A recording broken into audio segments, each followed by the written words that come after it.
You've become nothing but a burden, Mom. Always hovering, always asking questions. I'm not your little boy anymore. I'm running $1 million company. Those words hung in the air of the upscale Seattle restaurant, every syllable slicing, through me like a knife. My son's face, once soft with childhood innocence, was now hardened with contempt as he stared at me across the table. The champagne in my glass, meant to celebrate his company's latest success, suddenly tasted bitter. Before we jump back in, tell us where you're tuning in from, and if this story touches you, make sure you're subscribed, because tomorrow I've saved something extra special for you. Little did Ryan know that those words would cost him everything. The monthly transfers that had quietly saved his business from collapse for the past year would stop immediately. The money that had paid his employees when he couldn't make payroll, the funds that covered his office lease when clients paid late, all of it would disappear. But I'm getting ahead of myself. Let me start from the beginning. My name is Eleanor Wilson.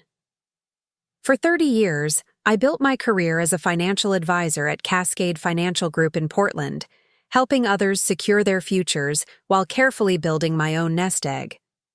I had always been good with money, a skill that proved invaluable after my husband James passed away unexpectedly when our children were still in college. Despite the grief, I managed to keep our family afloat, ensuring both Ryan and his sister Olivia completed their education debt-free. After retiring 2 years ago, I thought I'd finally have time to travel, to visit Olivia, who had settled in Chicago as a pediatric surgeon, maybe even take those cooking classes I'd always wanted to try. Instead, I found myself drawn back into Ryan's world when he announced he was starting his own tech company in Seattle. "Summit Solutions will revolutionize environmental monitoring, Mom," he'd said, eyes bright with ambition as we sat in my craftsman-style home in Portland. "We've already developed prototype sensors that can track water quality in real time at a fraction of the cost of current systems." I remembered how excited he'd been when he first developed an interest in environmental science during high school. Now here he was, ready to turn that passion into a business. He had the technical expertise, the vision, and a business partner in Daniel Cooper, his college roommate who handled the marketing side. What he didn't have was sufficient capital. The angel investors are interested, but they want to see more. Traction before they commit serious money, Ryan explained, his expression hesitant as he finally reached the real reason for his visit. "Mom, I hate to ask, but I know you've always been smart with your investments. Is there any way you could help us get through the next few months until we close this round of funding?" I studied my son's face, the same determined jawline as his father's, the same earnest blue eyes that had looked up at me when he was learning to ride a bike, graduating high school, becoming a man I was so proud of. Of course I would help him. "How much do you need?" I asked, already mentally calculating which of my investments I could liquidate without impacting my long-term security. Ryan named a figure that made me blink twice. It was substantial, much more than I had anticipated. Still, I had been fortunate with some investments, and my retirement package was generous. "I'll talk to Jacob at Green Valley Investments," I said finally. "We should be able to work something out. But Ryan, this is a loan, not a gift. I'll need you to sign a proper agreement." His face fell slightly. "Mom, I'm not a child. I know how business works." "Then you understand why I need to protect myself," I replied evenly. "This isn't about trust. It's about proper financial planning." Reluctantly, he agreed, and within a week I had transferred the funds to Summit Solutions' business account. Ryan and Daniel were ecstatic, assuring me that the loan would be repaid within 6 months once their investor funding came through. That was 18 months ago. The funding round had fallen through, something about market conditions and needing more proof of concept. Then came the delays in product development, unexpected regulatory hurdles, and finally, Ryan's admission that they needed more money to stay afloat. I consulted Jacob Pierce, my trusted financial advisor and friend. "Eleanor, I need to be straight with you," he said, his expression grave as we sat in the corner of our favorite coffee shop in Portland's Pearl District. "You've already put a significant amount into Ryan's company. These additional funds would come from your long-term care account if Summit Solutions fails." "I know the risks, Jacob," I interrupted. "But I also know my son. He just needs a little more time." Jacob sighed, pushing his glasses up his nose. "Then let's structure it differently this time. Instead of a lump sum, set up monthly transfers. That way, you maintain some control." I agreed, and soon I was making monthly wire transfers to Summit Solutions, enough to cover their basic expenses while they scrambled to find investors or generate revenue. Each month, Ryan would call to express his gratitude, promising that they were close to a breakthrough. Meanwhile, I started visiting Seattle more frequently, wanting to see the business I was helping to build. I'd drop by the Rainier Innovation Hub where they had leased office space, bringing homemade cookies for the small team of developers Ryan had hired.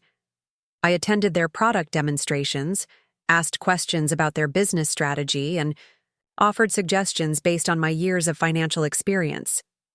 At first, Ryan seemed to appreciate my involvement. He introduced me to everyone as the angel investor who made this all possible, and sometimes even asked for my advice on financial decisions. I felt useful, connected, and hopeful that my investment would eventually pay off. Then came the day Ryan introduced me to Sophia Chen, a marketing consultant who had recently joined their team.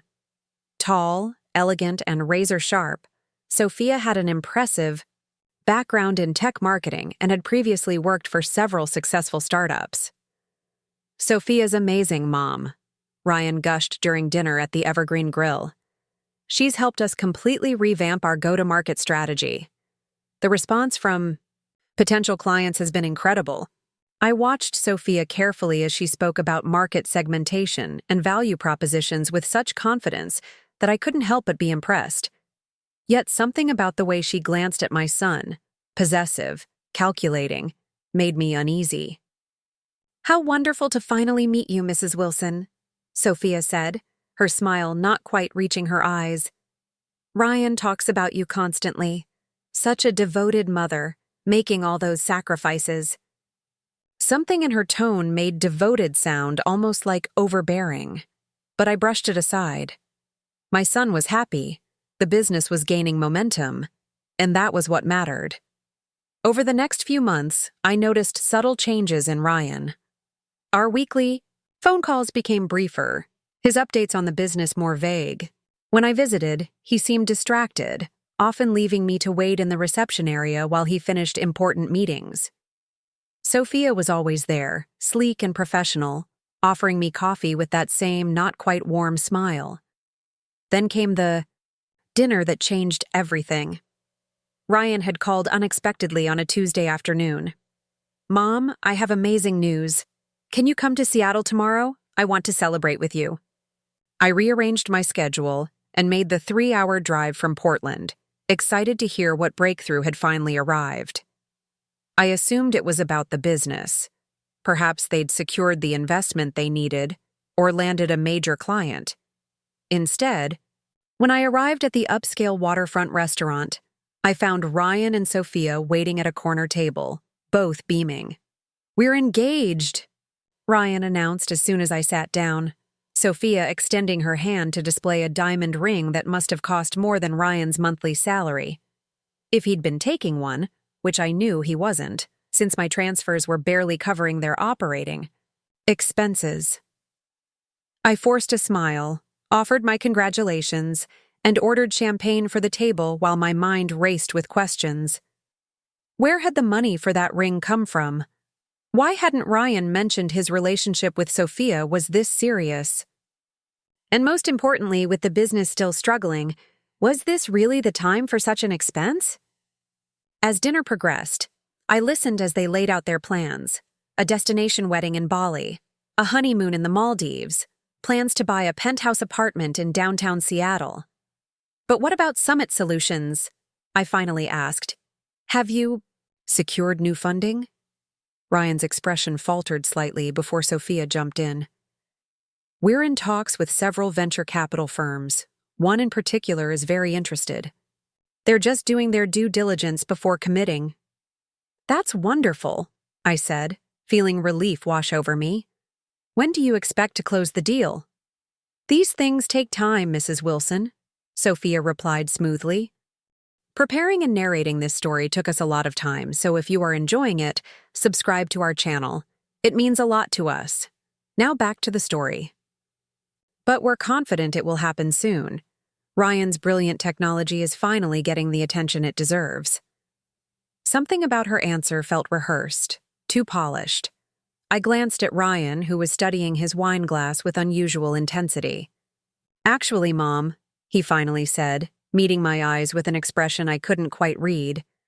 We were hoping you might help with the wedding costs, just until this funding comes through. You know we'd pay you back. I set down my fork. The sea bass I'd been enjoying suddenly tasteless. Ryan, I've already invested a significant amount in Summit Solutions. The monthly transfers are stretching my retirement funds thin. Sophia's smile tightened. But this is your only son's wedding. Surely that's worth a small sacrifice. I felt a flare of irritation at her presumption. I don't consider what I've already done a small sacrifice, Sophia. I've put over a quarter of my retirement savings into this business. Ryan reached across the table, placing his hand on mine. Mom, please. This is really important to us. I wouldn't ask if I didn't think the company was about to turn a corner. I looked at my son, remembering the little boy who had always been honest with me, who had once returned a $10 bill to a neighbor because it wasn't mine to keep. Was he still that person? I need some time to think about it, I said finally. And I'd like to see the latest financials for Summit Solutions before making any decisions. The atmosphere at the table chilled immediately. Ryan withdrew his hand, and Sophia's expression hardened into something close to contempt. The financials? Ryan repeated, as if I'd asked to read his diary. Mom, I just told you we're about to get major funding. Why do you need to see the books? Because I've been funding this business for 18 months, I replied, keeping my voice level. If you're asking for more money, especially for something unrelated to operations, I have a right to understand where things stand. Ryan and Sophia exchanged a look I couldn't interpret. Fine, Ryan said finally. I'll have Daniel send them over, but this is exactly what I mean. You treat me like I'm still a child who needs supervision.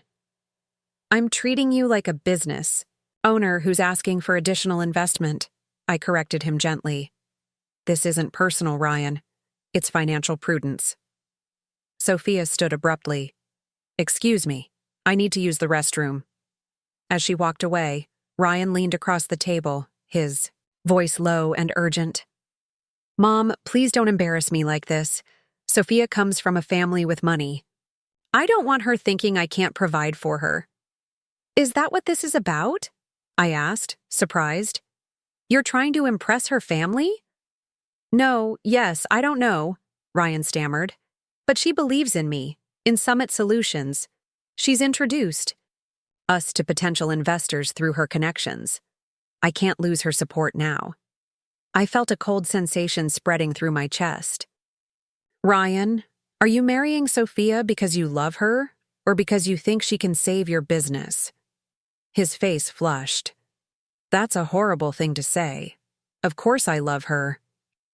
Then my question about the financials shouldn't upset either of you? I pointed out. If Summit Solutions is on solid ground, there's nothing to hide. Ryan's expression darkened. You've never trusted my judgment. Dad would have supported me without all these questions. It was a low blow, invoking his father who had been gone for 10 years. Before I could respond, Sophia returned, sliding gracefully back into her seat. Is everything okay? She asked, her gaze shifting between us. Perfectly fine, I said, forcing a smile. I was just telling Ryan that I'll look forward to reviewing the financials before making any decisions. About the wedding. Sophia's smile vanished completely. Mrs. Wilson, I don't think you understand. The wedding is happening in 3 months. We need to make deposits now. 3 months? I repeated, stunned. That's very soon. We don't believe in long engagements, Sophia said briskly. And the venue we want in Bali is perfect, but they had a cancellation. We need to act quickly. I looked at Ryan, who was watching Sophia with an expression close to adoration. I see. Well, as I said, I'll need to review the company's current financial position before committing to any additional funds. Sophia's eyes narrowed. Ryan, perhaps you should explain to your mother that this is our wedding, not a business transaction. Her constant involvement in every aspect of your life is becoming problematic. Ryan seemed caught between us, his expression conflicted. Then something shifted in his eyes, and he straightened his shoulders. She's right, Mom, he said, his voice taking on an edge I'd never heard before. You're always questioning my decisions, always hovering. I'm not your little boy anymore. I'm running $1 million company. I felt my breath catch. A company that exists because of my investment.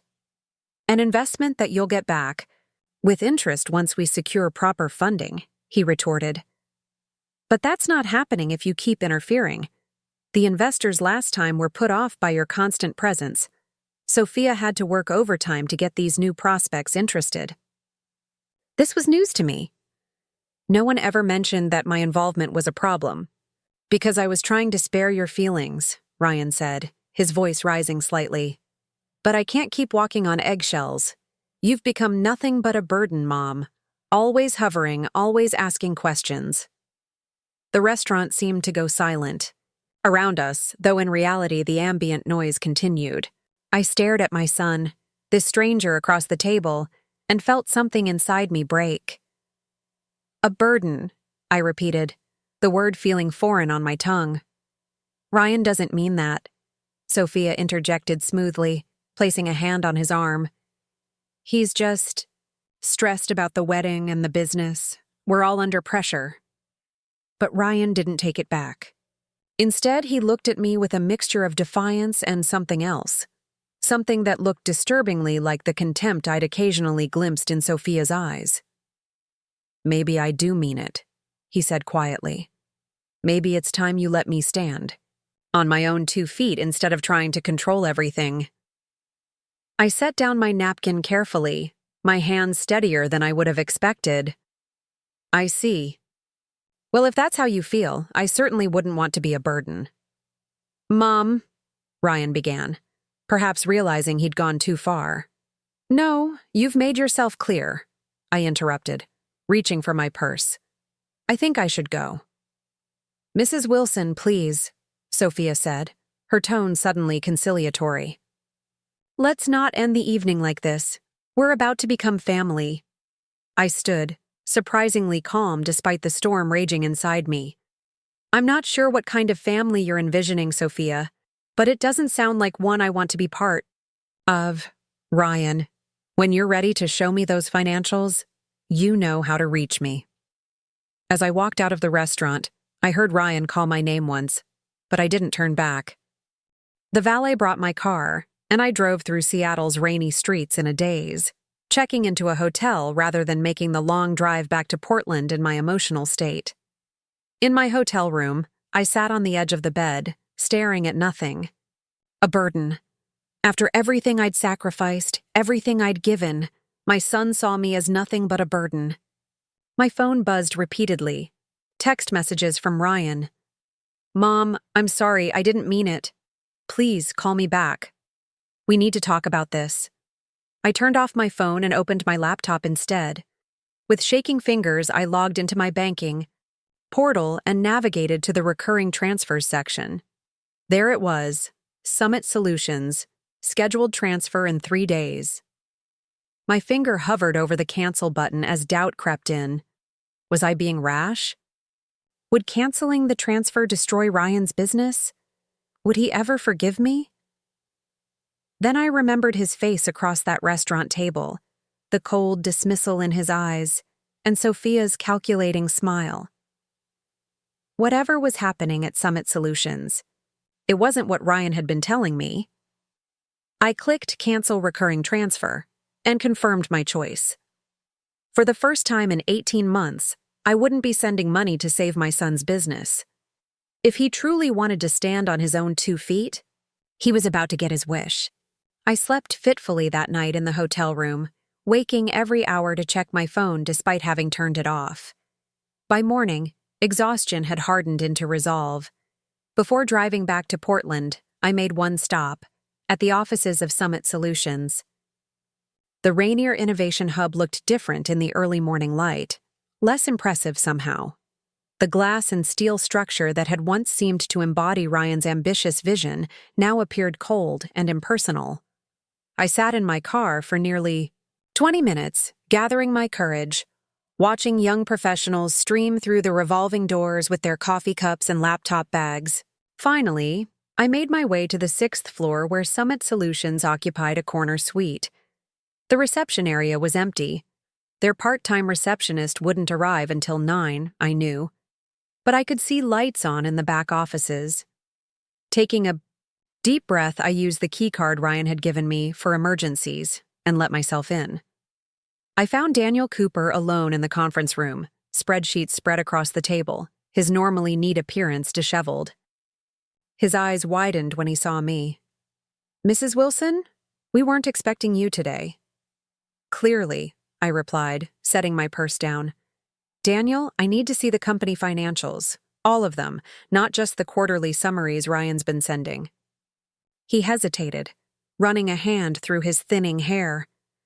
"I'm not sure Ryan would want me to." "Ryan called me a burden to my face last night," I interrupted, the words still stinging as I spoke them. "He can take up any objections with me directly. But considering I've invested over $250,000 in this company, I believe I have a right to see exactly where that money has gone." Daniel's face paled. "He said that to you? That doesn't sound like Ryan." "People change," I said more bitterly than I'd intended. "Sometimes they become unrecognizable." Daniel studied me for a long moment, then sighed deeply.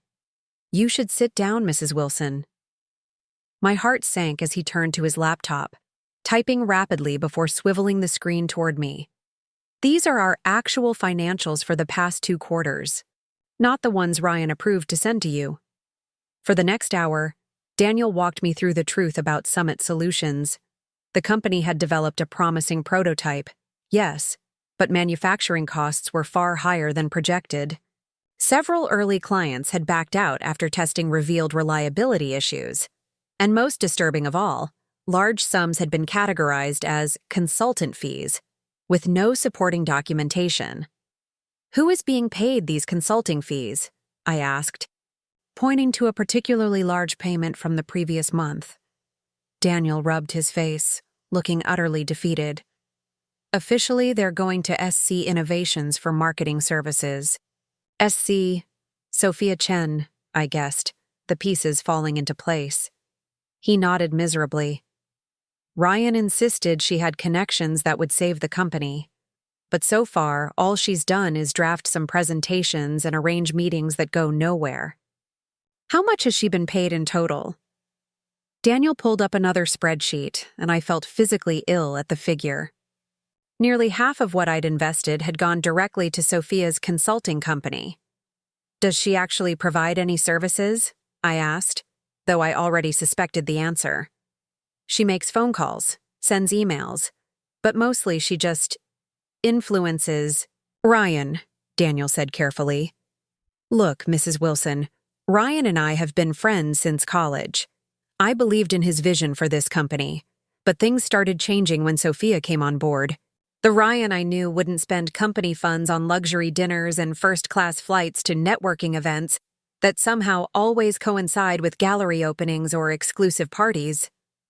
I stared at the screen, at the columns of numbers that told a story of betrayal so complete it took my breath away.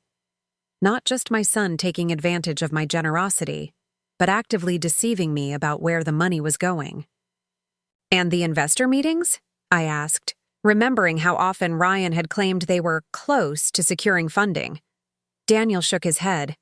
There was interest initially, but no serious commitments for months now. The last group pulled out after reviewing our burn rate and questioning these consulting fees. Does anyone else know about this? The developers suspect something's wrong. They haven't received their bonuses, and Ryan keeps delaying equipment purchases they need. Meanwhile, he and Sophia are planning some extravagant wedding in Bali. Daniel's voice cracked slightly. I've tried talking to him, Mrs. Wilson. He just says I don't understand strategic spending, and that Sophia's connections are worth every penny. I closed my eyes briefly, absorbing the magnitude of the deception. And the monthly transfers I've been making? They're the only reason we still have the lights on, Daniel admitted. Without them, we would have folded 3 months ago. I reached for my phone, checking the banking app to confirm what I already knew. The cancellation of the recurring transfer had been processed. In 10 days, when the next payment would have been due, Summit Solutions would receive nothing. Mrs. Wilson, Daniel said hesitantly, what are you going to do? I looked at this young man, Ryan's friend who had been caught in my son's downward spiral, and made a decision. I'm going to protect what's left of my investment, I said firmly. And then I'm going to save my son from himself, whether he wants to be saved or not. I spent the next 2 hours with Daniel, gaining a complete picture of Summit Solutions' precarious position. The company had genuine potential. The technology was innovative. The market was there. But under Ryan's recent leadership, they'd veered far off course. As I prepared to leave, Daniel stopped me. There's something else you should know. Ryan and Sophia are scheduled to fly to Bali next week to scout wedding venues. The tickets were purchased with company funds. The betrayal cut deeper with each new revelation. Thank you for your honesty, Daniel. I know this couldn't have been easy. He rubbed the back of his neck awkwardly. I should have come to you sooner. It's just... Ryan was my best friend. I kept hoping he'd come to his senses. I patted his arm gently. We both wanted to believe the best of him. On the drive back to Portland, I made 2 calls. The first was to Amanda Ross, a lawyer who had helped me with estate planning after James died. The second was to Jacob Pierce, my financial advisor. By the time I pulled into my driveway, I had appointments with both for the following day. My house felt emptier than usual as I moved through the rooms, turning on lights against the gathering dusk. In the kitchen, I found myself staring at the refrigerator door, covered with photos and memorabilia. Ryan graduating from college, Ryan, and Daniel at the launch of Summit Solutions, Ryan showing me around their first real office. A lifetime of proud moments, of a relationship I had thought was built on mutual respect and love. Had it all been an illusion? Had he always seen me as nothing but a checkbook? My phone buzzed again. Another text from Ryan. Mom, please call me back. We need to talk about this. Sophia feels terrible about what happened. I set the phone down without responding. Whatever conversation we needed to have would happen. On my terms now, not his. The next morning, after a night of fitful sleep, I met with Amanda Ross in her downtown Portland office. I laid everything out for her. The initial investment, the subsequent monthly transfers, the discovery of misappropriated funds. Amanda listened intently, taking detailed notes. To be clear, was there ever a formal loan agreement or investment contract? I nodded, retrieving documents from my bag. For the initial amount, yes. We had a proper loan agreement with repayment terms, but the monthly transfers were more informal. There's email documentation of Ryan requesting the funds for specific business purposes, but no formal agreement. She reviewed the paperwork, her expression growing increasingly concerned. Eleanor, some of what you're describing could constitute fraud. Using investment funds for personal expenses, misrepresenting the company's financial position to secure additional money, these are serious issues. I don't want to press charges against my own son, I said quickly. I just want to protect what's left of my investment and stop the bleeding. Amanda tapped her pen against her legal pad. We have several options. Given the loan agreement for the initial investment, we could send a formal notice of default. That would at least establish your position as a creditor if the company goes under. For the monthly transfers, we could argue they were contingent on proper business use, which clearly hasn't happened. And what about the trip to Bali? The wedding expenses? That's more complicated since you haven't actually provided funds specifically for those yet, she explained. But if company money is being used inappropriately as a major creditor, you could potentially take legal action to prevent further misuse of funds. By the end of our meeting, Amanda had outlined a plan that would assert my rights without immediately forcing Summit Solutions into bankruptcy. It wasn't what I had envisioned when I first invested in my son's dream, but it was necessary. My meeting with Jacob Pierce was equally sobering. I won't say I told you so, Jacob said as we sat in his office overlooking the Willamette River, but I did warn you about putting too many eggs in Ryan's basket. You did, I acknowledged. I should have listened. Jacob pulled up my financial portfolio on his screen. The good news is, your decision to cancel those monthly transfers will stem the bleeding. The bad news is that the money you've already invested is likely gone. Not necessarily, I countered, explaining the legal steps Amanda had suggested. If I can recover even part of the initial investment, it would help. Jacob nodded thoughtfully. That's better than nothing. Now, let's talk about your financial position going forward. You're not destitute by any means, Eleanor, but your retirement cushion is significantly thinner than it was 2 years ago. We spent the next hour reworking my financial plan, making adjustments to account for the lost investment. I would need to be more frugal, possibly delay some of the travel I had planned, but I wouldn't lose my house or have to return to work. Small mercies. As I left Jacob's office, my phone rang. Ryan's name flashed on the screen. After 3 days of silence on my part, he was finally calling instead of texting. I answered as I walked to my car. Mom? Finally, he said, sounding relieved. I've been trying to reach you for days. I needed time to think, I replied, keeping my voice neutral. Look, I'm really sorry about what I said. I was stressed, and it just came out wrong. You know I don't think of you as a burden. I said nothing, letting the silence stretch uncomfortably. Mom? He prompted. Are you still there? I visited Summit Solutions yesterday, I said finally. I spoke with Daniel. There was a pause, then. Daniel shouldn't have shown you those files without my approval. Not denial, not explanation. Just concern that he'd lost control of the narrative. So you don't deny misusing company funds? Paying Sophia exorbitant consulting fees for questionable services? Planning a luxury trip to Bali on the company dime while your employees go without bonuses? It's not that simple, Ryan protested. Sophia's connections are valuable. The Bali trip has potential investor meetings attached to it. You're looking at numbers without understanding the strategy. Enlighten me then, I challenged. Explain the strategy behind lying to me for months about the company's financial position. Explain how paying your fiancé hundreds of thousands of dollars in consulting fees is good business when your technology is still unreliable and your client base is shrinking. That's not, he began, then stopped abruptly. When he spoke again, his voice had an edge I recognized from the restaurant. Who's running this company, Mom?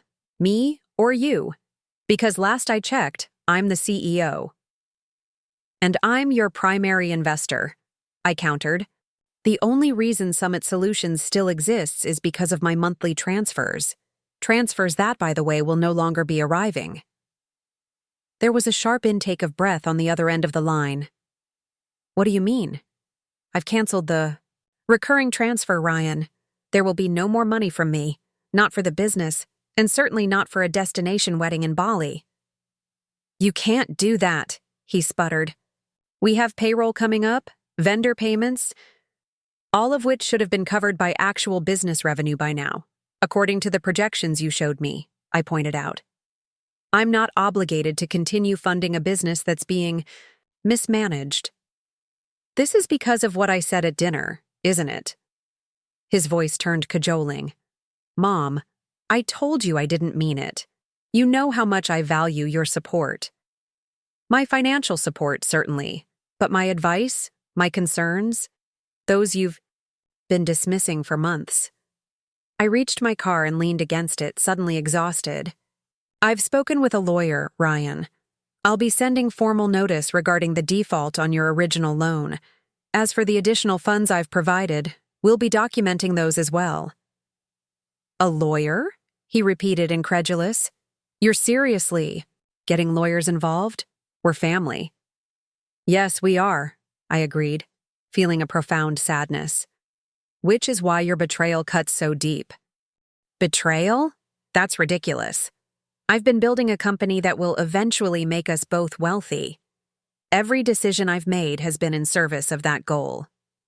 Including the decision to lie to me, to misuse funds, to call your mother a burden when she questions your judgment. He didn't answer immediately, and I could almost see him calculating, trying to find the right words to regain control of the situation. It was a talent he'd had since childhood, talking his way out of trouble, making people see things his way, but this time I wasn't going to be swayed. Mom, he finally said, his voice softer. I know I've made mistakes, but if you pull your support now, everything we've worked for will be lost. Is that really what you want? What I want, I said carefully, is for my son to take responsibility for his actions. What I want is honesty, respect, and proper management of the resources he's been entrusted with. Until I see evidence of those things, my checkbook is closed. And in the meantime, what about our employees? What about all the people who believe in Summit Solutions? It was a calculated attempt to appeal to my conscience, and we both knew it. Perhaps you should consider reducing those consulting fees to Sophia's company, I suggested, or canceling first-class tickets to Bali. I'm sure there are many areas where expenses could be trimmed without impacting your actual employees. This is unbelievable, Ryan muttered. You're going to destroy everything because of one comment made in the heat of the moment. No, Ryan, I'm refusing to continue enabling behavior that's destructive to both your business and our relationship. If Summit Solutions is the viable company you claim it is, you'll find a way to make it work without my monthly bailouts. Fine, he snapped. If that's how you want to play this, fine. But don't come crying to me when you realize you've thrown away your investment out of spite. Goodbye, Ryan, I said quietly, and ended the call. I sat in my car for a long time, watching the Willamette flow past, feeling oddly calm despite the confrontation. For the first time in 18 months, I wasn't worrying about Ryan's company or how much more money he might need. The decision had been made, the line drawn. Whatever happened next was in Ryan's hands. The following week passed in a strange limbo. I received formal notice from Amanda that the default paperwork had been filed. Ryan didn't call again, but Sophia tried twice, calls I let go to voicemail. Her messages were a study in manipulation, alternating between sympathy, I understand you must feel hurt, and subtle pressure. Ryan is under so much stress, he needs his mother's support now more than ever. I deleted them both without responding. Then on Friday afternoon, my doorbell rang. When I opened it, I found Olivia standing on my porch, suitcase in hand, her dark hair wind-blown from the flight from Chicago. Olivia! I gasped. What are you doing here? I thought you had surgeries. Scheduled all week. I swapped shifts, she said, dropping her bag to give me a fierce hug. Ryan called me. He said you were having some kind of breakdown, that you'd cut him off financially and were threatening legal action. I was worried about you. I pulled back, studying my daughter's concerned face. Of course, Ryan would try to triangulate, to bring Olivia in as a mediator. It was another manipulation, but I couldn't be angry at Olivia for responding to what she thought was a family emergency. "I'm not having a breakdown," I assured her, guiding her inside. "But a lot has happened. Let me make you some tea and I'll explain everything." Over the next hour, I laid out the whole story. The initial investment, the monthly transfers, the discovery of financial mismanagement, and finally, Ryan's hurtful words at the restaurant. Olivia listened without interrupting, her expression growing increasingly troubled. "I knew he was busy with the company, but we've barely spoken in months," she admitted when I finished. "Every time I call, he's rushing to some meeting or says he'll call back and never does. I had no idea things were this bad." "He's changed," I said simply.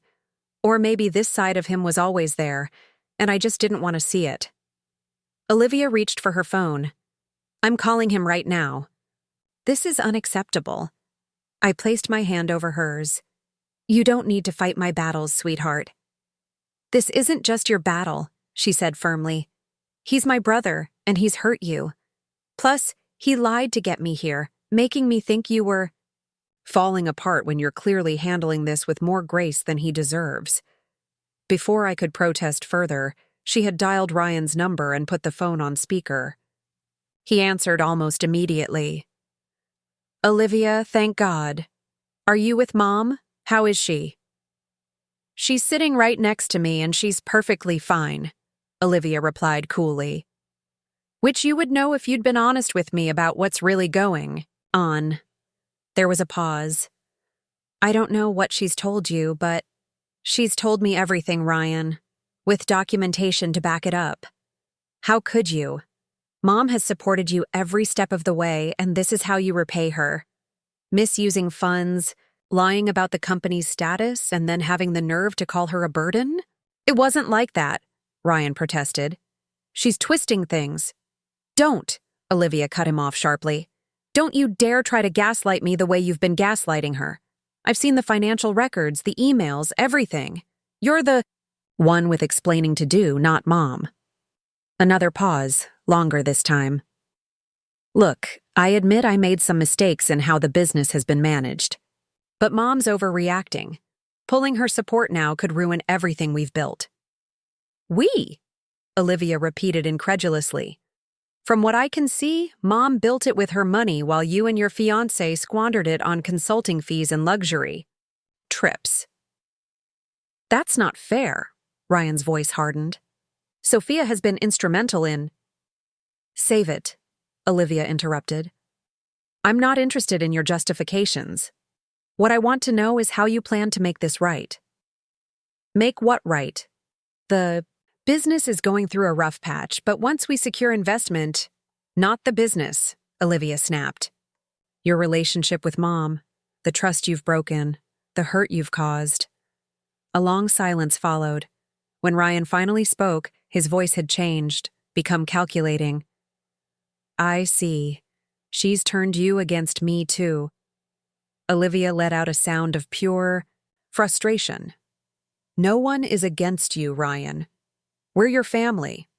We want what's best for you, which includes taking responsibility for your actions and treating Mom with the respect she deserves. Right now, what would be best for me is if Mom would reconsider canceling those transfers," he said bluntly. "We have payroll due next week." I watched the last traces of hope fade from Olivia's expression. She had always been closer to me than Ryan had, but she'd maintained a good relationship with her brother over the years. Now, hearing him reduce everything to money, I could see her reassessing every interaction, every conversation they'd had. "You know what, Ryan?" she said finally, her voice quiet but firm. "Mom made the right call. I wouldn't give you another penny either." She ended the call before he could respond, then looked at me with tears in her eyes. "I'm so sorry, Mom. I had no idea he'd become like this." I pulled her into a hug, feeling her shoulders shake slightly. "Neither did I, sweetheart. Neither did I." That evening, as Olivia and I sat on the back porch watching the sunset, My phone pinged with an email notification. It was from Daniel Cooper, subject line, "You should know." I opened it to find a terse message. Ryan and Sophia still flew to Bali yesterday. Used the last of the company's accessible funds for the tickets. Most of the team hasn't been paid this month. I've tendered my resignation. Attached was a photo of Ryan and Sophia in what appeared to be first-class airline seats, champagne, glasses raised in a toast, Sophia's diamond ring prominently displayed. I handed the phone to Olivia without a word. She read the email, looked at the photo, and shook her head slowly. "What happens now?" she asked. I gazed out at my garden, at the rose bushes James and I had planted together 20 years ago, still blooming despite seasons of neglect when grief had made gardening impossible. They had survived, adapted, found a way to thrive again. Perhaps I could too. "Now we wait," I said simply. "The ball is in Ryan's court. He can either find a way to save his business legitimately, or he can watch it crumble. Either way, I won't be his safety net anymore." Olivia squeezed my hand. "And us? You and me?" I smiled at my daughter, feeling a wave of gratitude for her unwavering support. "We'll be just fine. Some relationships may bend or even break, but the ones that matter most find a way to grow stronger through the hardship." As darkness fell over Portland, I felt a strange sense of peace settling over me. I had spent so long worrying about Ryan, trying to support his dreams, that I had neglected my own. Perhaps it was time to rediscover what Eleanor Wilson wanted from this chapter of her life, beyond being a mother, beyond being an investor. Perhaps it was time to reclaim the woman I had been before grief and responsibility had narrowed my world. Tomorrow would bring new challenges, certainly. But for tonight, sitting with my daughter under a sky full of emerging stars, I allowed myself to believe that whatever came next, I was strong enough to face it. 3 weeks passed without a word from Ryan. Olivia had returned to Chicago after staying with me for a long weekend, promising to visit again soon. The silence from Seattle was deafening, but through Amanda, I learned that Summit Solutions had missed payroll, and several employees had quit. Daniel kept me updated with occasional, brief emails, his disappointment in Ryan evident in every carefully worded message. I had just finished my morning gardening routine when my phone rang. The caller ID showed Marcus Wilson, my brother-in-law. "Eleanor," he said without preamble when I answered. "Have you seen the news?" "What news?" "About Ryan, Summit Solutions. It's all over the tech blogs this morning." My heart stuttered. "What happened? Is Ryan okay?" "He's fine, physically," Marcus assured me. "But his reputation is another matter. The company's imploding, Eleanor, very publicly." I sat down, heavily on the garden bench, soil-covered gloves still on my hands. "Tell me." Several employees went public about missing paychecks while the CEO and his fiancée were vacationing in Bali. One of them leaked emails showing Ryan authorizing substantial payments to Sophia's consulting company while denying requests for essential equipment. It's not pretty. I closed my eyes briefly. I was afraid something like this might happen. "There's more," Marcus continued, his voice gentler now. "Ryan's giving interviews, trying to control the narrative. He's blaming you, Eleanor." My eyes snapped open. "Me? How could he possibly blame me?" "He's claiming you abruptly. Withdrew financial support that had been promised, leaving the company in crisis. He's painting himself as the victim of a family dispute that unfairly impacted his business." A cold anger settled in my chest. "That's not what happened." "I know that," Marcus said firmly. "Anyone who knows you knows that. But the tech press is running with it because it's sensational. Family drama, betrayal, a company in free fall. It makes for good headlines." I pulled off my gardening gloves, my movements deliberate despite the turmoil inside. "Have you spoken to him?" I tried. He's not taking my calls either. Only talking to journalists, apparently. We spoke for a few more minutes, Marcus offering his support and promising to keep me updated if he heard anything else. After we hung up, I sat in the garden for a long time, listening to the birds and trying to process this latest development. Ryan wasn't just failing, he was trying to take me down with him, paint me as the villain in his story. After everything I'd done, everything I'd sacrificed, he was publicly betraying me to save face. Inside the house, I opened my laptop and searched for articles about Summit Solutions. They weren't hard to find. Tech startup in crisis after family investor pulls funding. Summit Solutions. CEO claims mother's financial betrayal led to company's downfall. Family drama sinks, promising environmental tech firm. The quotes from Ryan were carefully crafted, making him sound reasonable and baffled by my actions. My mother had been supportive of the company from the beginning, but something changed. She became increasingly controlling, wanting to micromanage decisions despite having no technical background. When I pushed back, she retaliated by cutting off funding she had committed to provide. Not a word about misappropriated funds, nothing about the extravagant consulting fees paid to his fiancée. No mention of using company money for a luxury trip to Bali while employees went unpaid. I was reaching for my phone to call Amanda when it rang in my hand. An unfamiliar Seattle number. "Mrs. Wilson?" a woman's voice inquired when I answered. "This is Jessica Ward from the Seattle Business Journal. I'm working on a story about Summit Solutions and was hoping to get your perspective on recent developments." I hesitated, my first instinct to decline comment.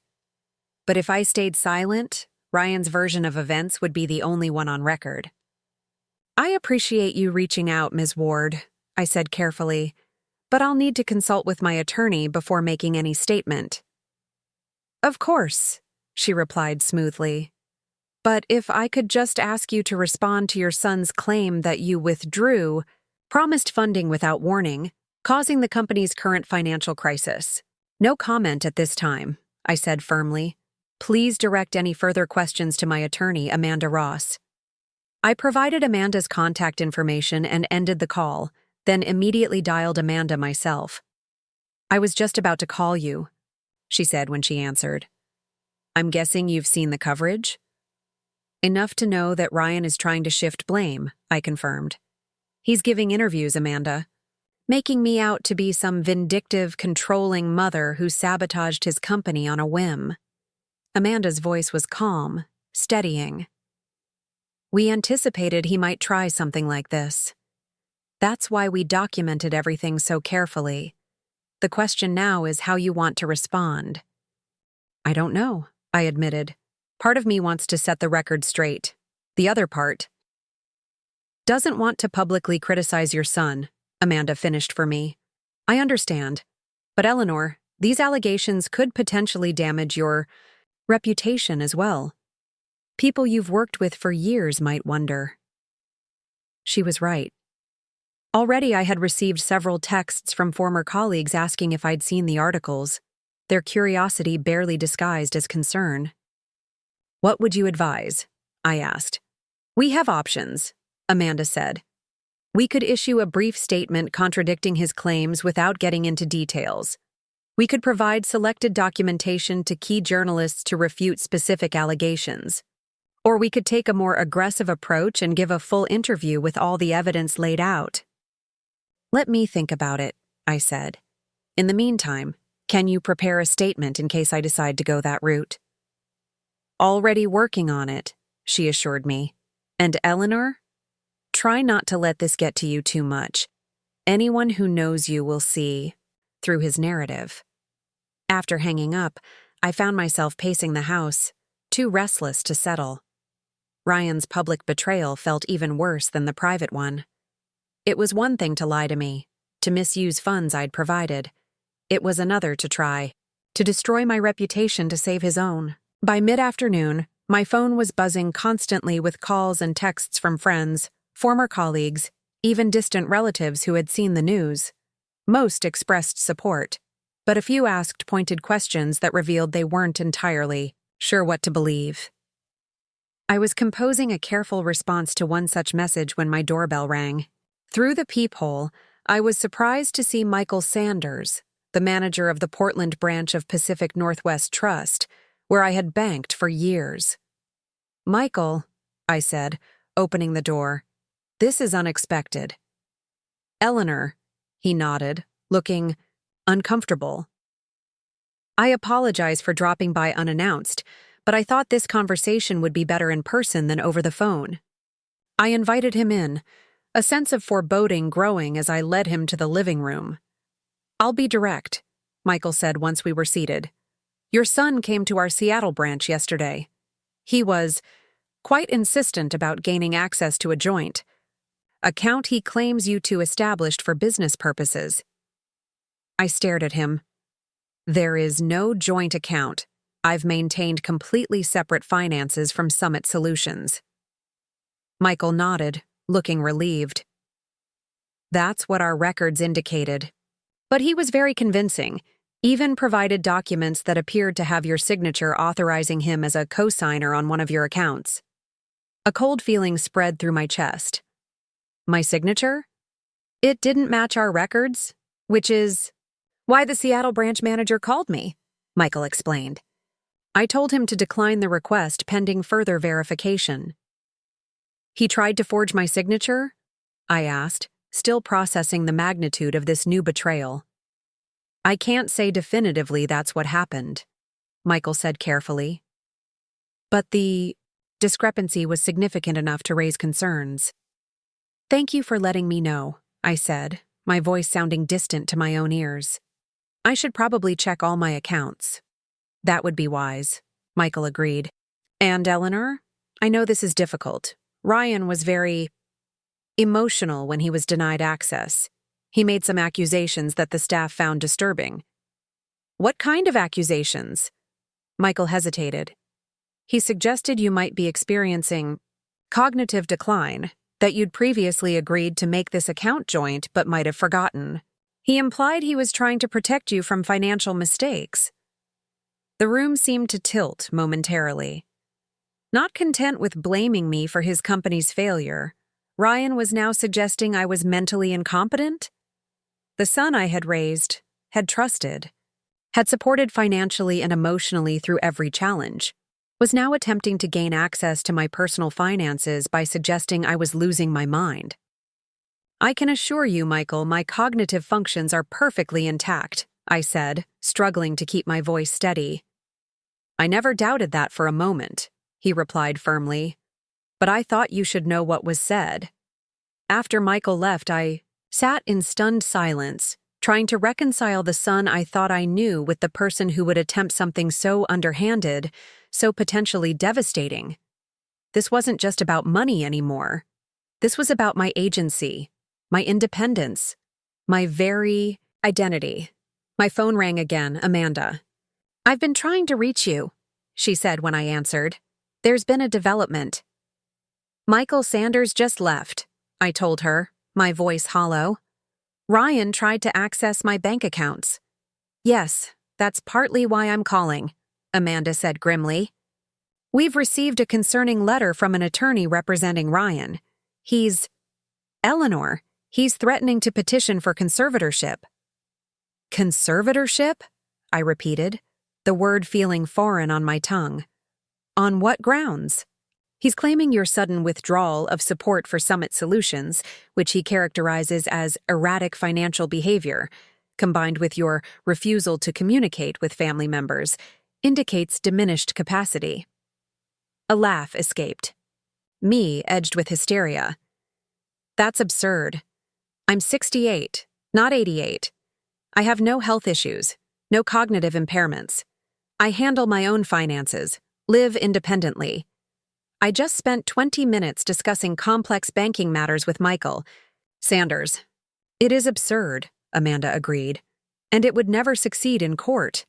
But Eleanor, even filing such a petition could be damaging. It creates questions, casts doubt. People might wonder if there's some truth to it." "He wouldn't," I whispered. But even as I said it, I knew better. The Ryan I thought I knew wouldn't have misappropriated company funds, or lied to me for months, or tried to forge my signature at the bank. That Ryan no longer existed, if he ever had. We need to respond. Decisively, Amanda continued. I think we should not only issue a statement regarding the Summit Solutions situation, but also forward documentation of Ryan's attempted bank fraud to his attorney, making it clear that any petition for conservatorship would be met with immediate counteraction, including possible criminal charges. Criminal charges?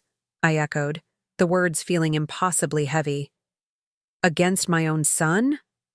Amanda's voice softened. I understand how difficult this is. But Eleanor, he's escalating. First blaming you publicly for his company's failure, now attempting to gain control of your finances through fraudulent means. We need to establish firm boundaries now before he takes even more drastic action. I closed my eyes, feeling a profound weariness settle over me. Do what you need to do. I'll support whatever approach you think best. Over the next 2 days, Amanda worked tirelessly, coordinating with the bank to document Ryan's attempted fraud, drafting a formal response to his attorney, and preparing a public statement that refuted his claims without revealing the full extent of his misdeeds. I remained largely sequestered at home, avoiding phone calls and declining invitations from well-meaning friends who wanted to hear the whole story. On Thursday morning, my doorbell rang again. This time, when I peered through the peephole, I saw Sophia Chen standing on my porch. For a moment, I considered not answering. What could she possibly have to say that I would want to hear? But curiosity, or perhaps a desire for confrontation, got the better of me. I opened the door but remained in the threshold, blocking entry. Mrs. Wilson, Sophia said, her voice smooth as ever. Thank you for seeing me. May I come in? I don't think that would be appropriate, I replied coolly. What do you want, Sophia? She was dressed impeccably as always, not a hair out of place. But there was something different about her demeanor, a tension around her eyes, a tightness in her smile. I wanted to speak with you directly, she said. There's been so much miscommunication, so many misunderstandings. I thought perhaps we could clear the air. Miscommunication? I repeated. Is that what you call Ryan's attempts to publicly blame me for Summit Solutions' failure? Or perhaps you're referring to his attempt to forge my signature at the bank? Or maybe the threat of a conservatorship petition? Which of these misunderstandings would you like to clear up first?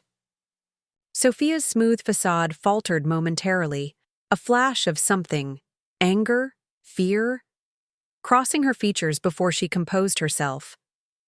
Ryan is under tremendous pressure, she said. The failure of the company has been devastating for him. He's not thinking clearly. And you? I asked. Were you not thinking clearly when you accepted hundreds of thousands of dollars in consulting fees for questionable services? Or when you flew first class to Bali while employees went unpaid? Sophia's expression hardened. My consulting services were legitimate. I made countless connections for Summit Solutions, arranged meetings with potential investors. None of whom actually invested, I pointed out. Curious that. Investment takes time, she countered smoothly. These relationships need to be cultivated, and as for the Bali trip, it was a combined business and personal excursion. We had meetings scheduled with potential Asian market partners. How convenient. Sophia sighed, shifting strategies. Mrs. Wilson, I didn't come here to argue. I came to offer a solution that could benefit everyone. I'm listening, I said, keeping my expression neutral. Ryan and I have been discussing our options. Despite everything, Summit Solutions has valuable intellectual property and promising technology. With the right backing, it could still succeed. She paused, studying my reaction. We've had interest from a group of investors in San Francisco, but they're concerned about the company's financial situation and the family complications. I waited, saying nothing. They would be willing to invest if certain conditions were met, Sophia continued, one of which is resolving the conflict with you. If you were to issue a statement clarifying that your withdrawal of funding was part of a planned transition, not due to any mismanagement, and if you would consider a small bridge loan to stabilize the company until their investment comes through. A bridge loan? I interrupted, unable to keep the incredulity from my voice. You came here to ask for more money? Not for me, Sophia said quickly. For the company. For Ryan's future. For the employees who still believe in the mission. I studied her, this woman who had helped orchestrate my son's downfall, who had benefited from my investment while disparaging me behind my back, who now had the audacity to stand on my porch and ask for more. The employees Ryan couldn't be bothered to pay while you two were sipping champagne in Bali? Those employees? Sophia's composure slipped further. That trip was a mistake, I admit that. But everyone makes mistakes, Mrs. Wilson, even you. Indeed, I agreed. My mistake was not recognizing sooner what you and Ryan were doing. My mistake was continuing to fund a business that was being mismanaged and exploited for personal gain. My mistake was believing my son when he said he needed just a little more time, a little more money. So you'll let Summit Solutions fail? Sophia challenged. Everything Ryan's worked for?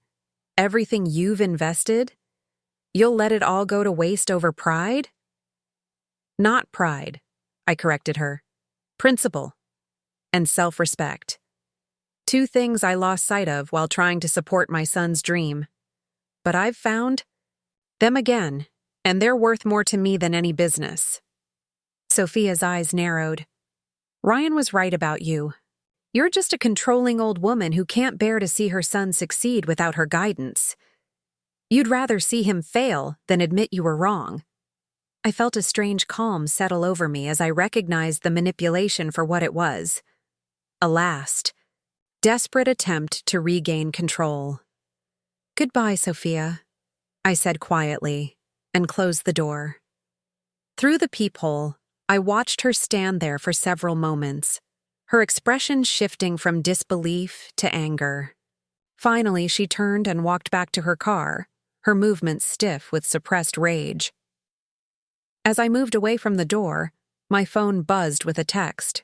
It was from Jacob Pierce. Eleanor, have you seen this? Just posted on TechWire. Attached was a link to an article titled, Summit Solutions Founder Accuses Mother of Elder Financial Abuse. My hands trembling slightly, I opened the link. The article quoted an anonymous source close to the company, claiming that I had pressured Ryan into accepting loans with unconscionable terms, then used my financial leverage to try to control company decisions despite having no expertise. When Ryan had respectfully pushed back, I had allegedly become vindictive and withdrawn support, knowing it would cripple the company. Most disturbing was the suggestion that my behavior represented a pattern of controlling financial manipulation that dated back years, with Ryan as the long-suffering victim who had only recently found the courage to break free from my influence. It was breathtaking in its audacity, its complete inversion of reality. And yet, reading between the lines, I could see Sophia's hand in it, the careful framing, the strategic use of terms like elder financial abuse that would evoke specific reactions, the portrayal of Ryan as both victim and hero. I sank onto the sofa, the phone dropping from my suddenly nerveless fingers. They weren't just trying to shift blame anymore. They were actively trying to destroy my reputation, my relationships, possibly even my financial independence. All to save their own skins, to preserve the narrative that Summit Solutions had failed due to external betrayal rather than internal mismanagement. The doorbell rang again. This time, when I looked through the peephole, I saw not Sophia, but a young woman with a press badge, a notebook in hand. Behind her, a man with a camera waited at the bottom of the porch steps. I stepped away from the door without opening it, drawing the curtains closed across the front windows. My sanctuary was now under siege, my privacy violated, my character publicly assassinated by my own son. My phone rang. Amanda again. "I've seen it," I said by way of greeting, my voice surprisingly steady. "The TechWire article." "We need to respond," Amanda said without preamble. "Not with a statement this time. A full interview, with documentation to support our position. They've escalated this to the point where silence will be interpreted as guilt." "I agree," I said, making the decision in that moment. "Set it up. Whatever outlet you think best. I'm ready to tell my side of the story." "Are you sure?" Amanda asked. "Once we do this, there's no going back. Your relationship?" "With Ryan, what relationship?" I interrupted, a sudden clarity cutting through the emotional fog. "My son tried to forge my signature to access my bank accounts. He's publicly accused me of financial abuse. He's attempting to paint me as mentally unstable to gain control of my assets. I'm not the one who destroyed this relationship, Amanda." She was quiet for a moment. "I'll make the arrangements. In the meantime, don't speak to anyone. Not journalists, not well-meaning friends, not even family until we have a strategy in place." After we hung up, I sat in my darkened living room, listening to the occasional ring of the doorbell as more journalists arrived, hoping for a quote, a reaction, anything they could use to feed the growing story. My phone continued to buzz with calls and texts from friends and former colleagues, some expressing support, others clearly uncertain what to believe. I responded to none of them. Instead, I did something I had been avoiding for weeks. I opened the photo gallery on my phone and began scrolling through pictures of Ryan. Ryan at his college graduation, beaming with pride. Ryan and Daniel at the launch of Summit Solutions, arms around each other's shoulders, full of hope and determination. Ryan showing me around their first real office, his excitement palpable as he pointed out where each team member would sit. In each photo, I searched his face, looking for signs of the deception that had been building, the betrayal that had been coming. Had there been clues I'd missed? Red flags I'd ignored? Or had something fundamental changed in him, twisted by ambition and Sophia's influence until he was capable of turning against his own mother? I would never know for certain. But as I looked at those images of the son I thought I knew, I realized I was mourning him as profoundly as I had mourned James. The Ryan in these photos was gone, replaced by a stranger who wore his face, but possessed none of his integrity, none of his kindness. It was a different kind of death, but a death nonetheless. And like any death, it would require its own process of grief and acceptance. My doorbell rang again, more insistent this time. Rising from the sofa, I moved to the window and carefully parted the curtains just enough to peek out. Standing on my porch was Olivia, her expression a mixture of worry and determination. I hurried to the door and opened it just enough for her to slip inside, then quickly closed and locked it behind her. "Mom," she said, enveloping me in a fierce hug. "I came as soon as I saw the article.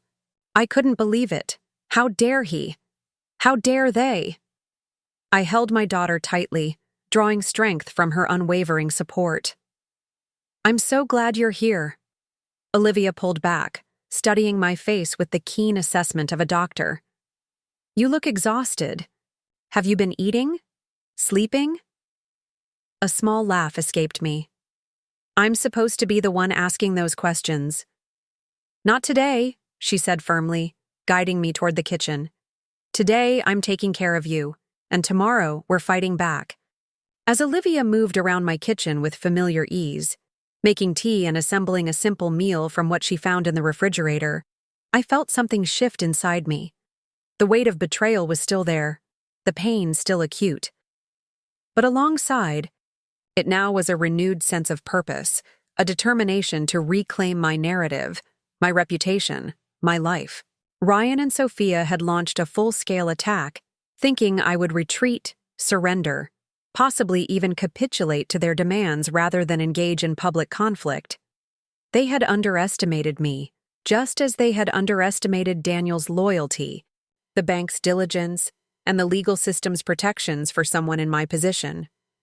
Most of all, they had underestimated the strength that comes from truth, from integrity, from doing what's right, even when it's painful. Tomorrow, I would tell my story. All of it. With evidence to support every claim, with the calm certainty of someone who has nothing to hide. Let the world judge who was the victim and who was the villain in this tale. For the first time since this ordeal began, I felt not just resigned but ready to fight, ready to prevail, ready to emerge from this crucible as a stronger version of myself.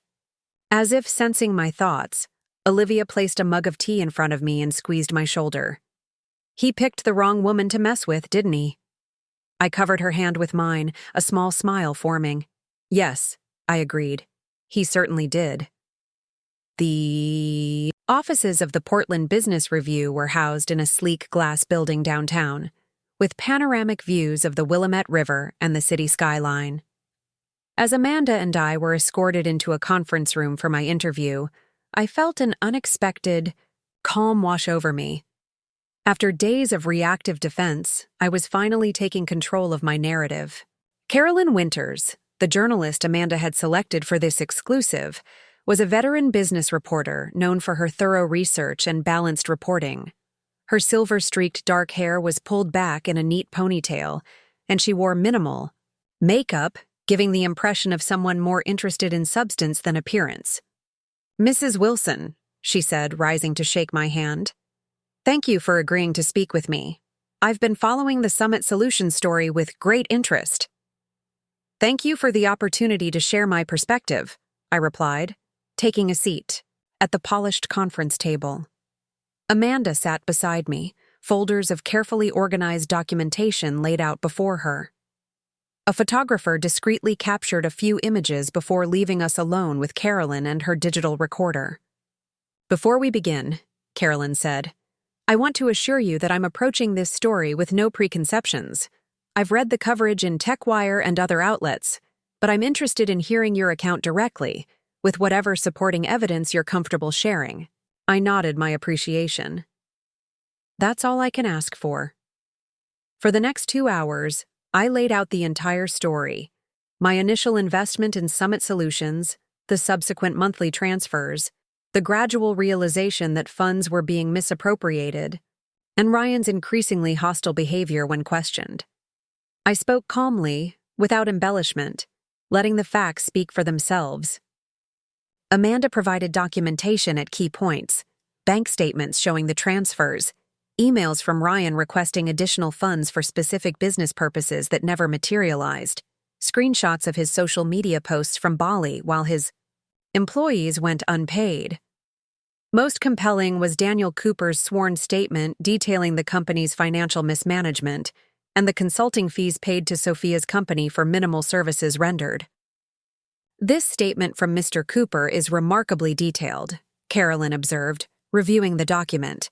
"Has he faced any repercussions for coming forward?"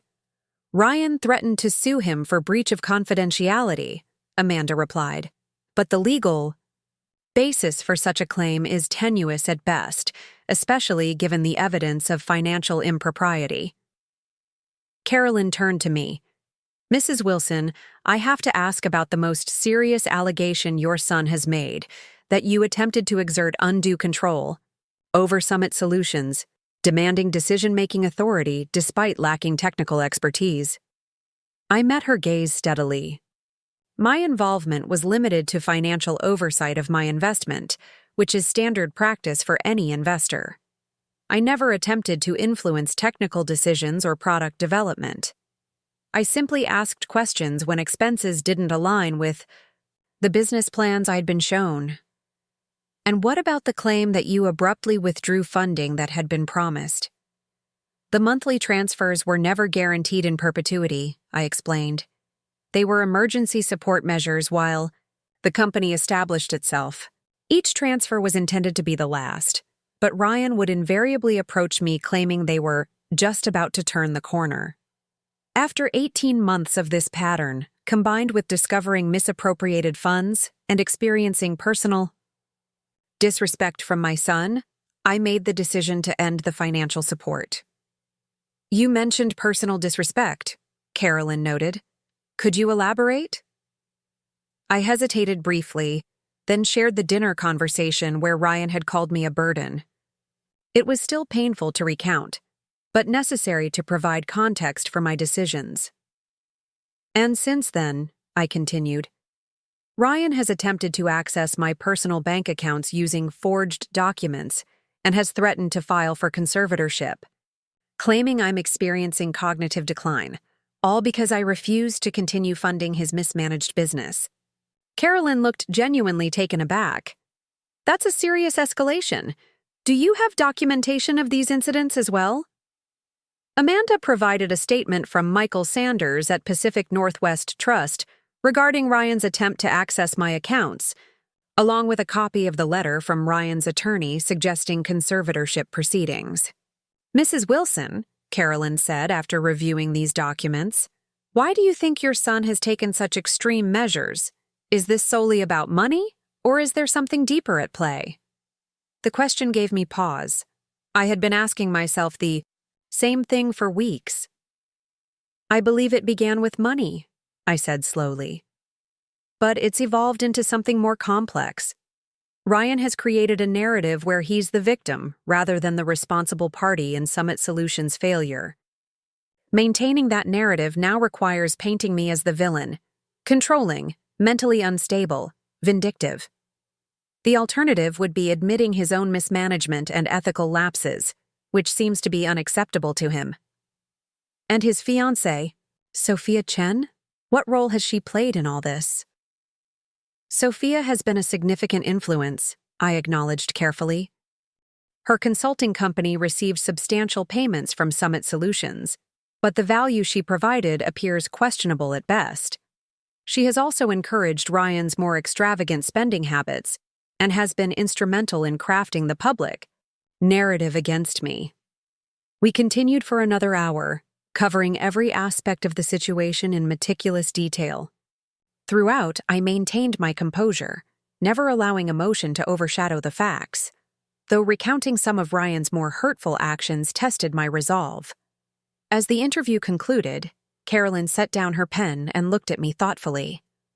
Mrs. Wilson, I have one final question. If your son were sitting here now, what would you say to him? I hadn't expected this, and for a moment, I was silent, considering. I would tell him that I still love him, I said finally. That despite everything, I remember the boy he was, the man I thought he would become. But I would also tell him that love doesn't mean enabling destructive behavior or accepting mistreatment. I would tell him that reconciliation would require honesty, accountability, and genuine remorse, not more manipulation or attempts to control the narrative. Carolyn nodded, seemingly satisfied with my answer. Thank you for your candor. The article will run in tomorrow's edition, both print and online. My editor has agreed to give it prominent placement. After the interview, Amanda and I walked to a nearby cafe, both needing a moment to decompress before parting ways. You were remarkable, Amanda said as we settled at a corner table with coffee. Composed, articulate, utterly credible. Carolyn was clearly moved by your account, especially the attempt at conservatorship. I just told the truth, I said simply. The truth delivered properly is a powerful thing, Amanda replied. But Eleanor, you should prepare yourself. Once this article publishes, the response from Ryan and Sophia will likely be swift and possibly more aggressive than before. They won't take this lying down. I nodded, stirring my coffee absently. What do you think they'll do? Best case scenario? They realize they're outmatched and retreat, focusing on salvaging what they can of Summit Solutions or their reputations. Worst case? They double down, perhaps with new allegations or attempts to discredit you in other ways. I'm ready, I said, surprising myself with how much I meant it. Whatever comes next, I won't be caught off guard again. The Portland Business Review article was published online at 6 a.m. the following morning, with the print edition hitting newsstands shortly after. By 7 a.m., my phone was buzzing with notifications as the story was picked up by other outlets and shared across social media. Carolyn had done a masterful job. The article was thorough and balanced, presenting all the evidence without sensationalism. The headline was simple but powerful. Summit Solutions Collapse, a mother's investment and a son's betrayal. An accompanying sidebar detailed the timeline of events, supported by documentation that left little room for doubt about what had actually transpired. The response was immediate and overwhelming. Former colleagues sent messages of support. Friends who had been uncertain now expressed outrage on my behalf. Even acquaintances I hadn't spoken to in years reached out to express their dismay at Ryan's actions. But the most significant response came just before noon. A call from Jessica Ward at the Seattle Business Journal, who had first contacted me about Ryan's accusations. "Mrs. Wilson," she said when I answered, "I've just read Carolyn Winter's article. I wanted to speak with you about some new information that's come to light regarding Summit Solutions." "What kind of information?" I asked cautiously. "Several former employees have come forward after reading your account. They've corroborated many of your claims and provided additional details about the company's financial mismanagement. I'd like to do a follow-up piece if you're willing to comment." I glanced at my watch. Amanda and I had agreed I would make no further statements without her present. "I'll need to consult with my attorney before agreeing to another interview. Can I call you back this afternoon?" "Of course," Jessica replied. "But Mrs. Wilson, there's something else you should know. Ryan Wilson and Sophia Chen have left Seattle.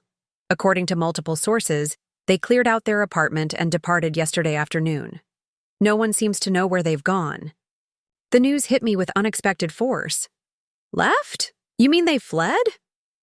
"That's how it appears," Jessica confirmed. "Several creditors were actively seeking them, including the landlord of the Rainier Innovation Hub, who claims Summit Solutions is 3 months behind on rent. The timing, immediately before your article was published, seems significant." After ending the call, I sat motionless, processing this development. Ryan and Sophia had run, not just from me, but from all the consequences of their actions. No goodbyes, no confrontation, just a silent departure under cover of night. Was it cowardice, a strategic retreat, or something else entirely? My phone rang again. Olivia this time. "Mom," she said without preamble. "Have you heard? Ryan's gone." "How did you find out?" "Daniel called me. He went to the office this morning and found the place half emptied. Computers gone, files missing. Then he went to Ryan's apartment. And the doorman told him they moved out yesterday, loaded everything into a rental truck." "Did he say where they were going?" "No, but he mentioned something about Sophia having family connections in California." "Mom, I think they were planning this all along. The attacks on you, the media campaign, it was all just a smokescreen while they prepared to disappear." The realization settled like a weight in my chest. So all of it, the accusations, the attempted bank fraud, the threats of conservatorship, it was just to buy time? To distract me while they made their escape? Or to pressure you into one last payout, Olivia suggested. "Remember Sophia's visit? The bridge loan she wanted? I think that was their real goal, to squeeze more money from you before vanishing." It made a terrible kind of sense. The escalating attacks had been designed to make me desperate for resolution, willing to pay almost anything to end the conflict. When that failed, they had taken what they could and fled. "What are you going to do now?" Olivia asked. I considered the question carefully. "Nothing," I said finally. "At least, nothing actively. I've told my truth. The legal measures we've already taken will proceed whether Ryan and Sophia are in Seattle or not. If they've truly fled, that only confirms the righteousness of my position." "You're not going to try to find them? To confront Ryan?" To what end, Olivia? More pain? More accusation and denial? Ryan has made his choice. Multiple choices, actually, none of which suggest he's interested in genuine reconciliation. Olivia was quiet for a moment. I can't believe he would just leave like that, without a word, not even to me. The hurt in her voice was palpable, reminding me that I wasn't the only one betrayed by Ryan's actions. He had abandoned his sister too, left her to deal with the aftermath of his choices without so much as a goodbye. I'm sorry, sweetheart, I said softly. I know this affects you too. I'll be okay, she assured me, her voice strengthening. And so will you. We still have each other. After we hung up, I walked through my quiet house, stopping in the living room where family photos still occupied places of honor on shelves and walls. Images of happier times, vacations, graduations, holidays, moments I had treasured as evidence of a loving family bond. Had it all been an illusion? Had Ryan always been capable of this level of betrayal, or had something fundamental changed in him? I would probably never know for certain. What I did know was that I had done everything a mother could reasonably do to support her son's ambitions. I had provided financial backing, emotional support, unwavering belief in his abilities. When that support was abused, when my trust was betrayed, I had set appropriate boundaries. And when those boundaries were met with hostility and public attacks, I had defended myself with dignity and truth. Whatever happened next, whether Ryan eventually resurfaced with remorse or disappeared from my life permanently, I could face it knowing I had acted with integrity throughout. The next 2 weeks passed in a strange limbo. The media coverage gradually shifted from my conflict with Ryan to the broader story of Summit Solutions' collapse, with former employees and business partners coming forward with their own accounts of mismanagement and broken promises. Daniel Cooper gave an extensive interview to TechWire, detailing the company's downward spiral and confirming many of my claims about misappropriated funds. He expressed particular regret about not speaking up sooner, saying he had been blinded by loyalty to his friend despite mounting evidence of ethical lapses. Through it all, Ryan and Sophia remained silent and unseen. Jessica Ward's sources eventually confirmed they had indeed headed to California, specifically San Francisco, where Sophia reportedly had connections in the tech industry. But attempts to contact them for comment went unanswered, and their social media accounts had been deactivated. Amanda kept me updated on the legal proceedings, which continued despite Ryan's absence. The default notice on the original loan had been formally processed, establishing my position as a primary creditor should Summit Solutions enter bankruptcy. My claim on the company's intellectual property, potentially its most valuable asset, was legally recorded.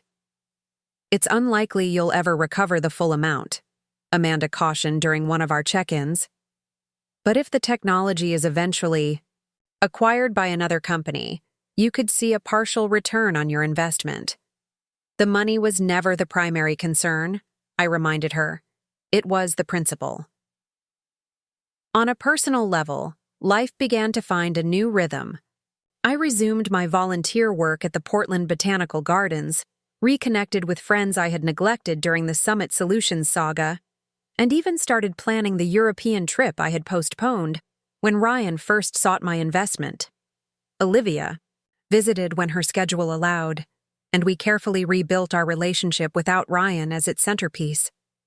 It was different, sometimes achingly so, but we adapted, found new topics of conversation, new ways to be mother and daughter in this altered reality. Then, exactly 1 month after the Portland Business Review article was published, an unexpected email arrived in my inbox. The sender was unfamiliar. Victoria, Cooper Eggmail, com. The subject line read simply, "Information about Ryan and Sophia." I stared at it for several minutes before opening it, uncertain whether I wanted whatever information Victoria Cooper, presumably Daniel's wife, might have to share.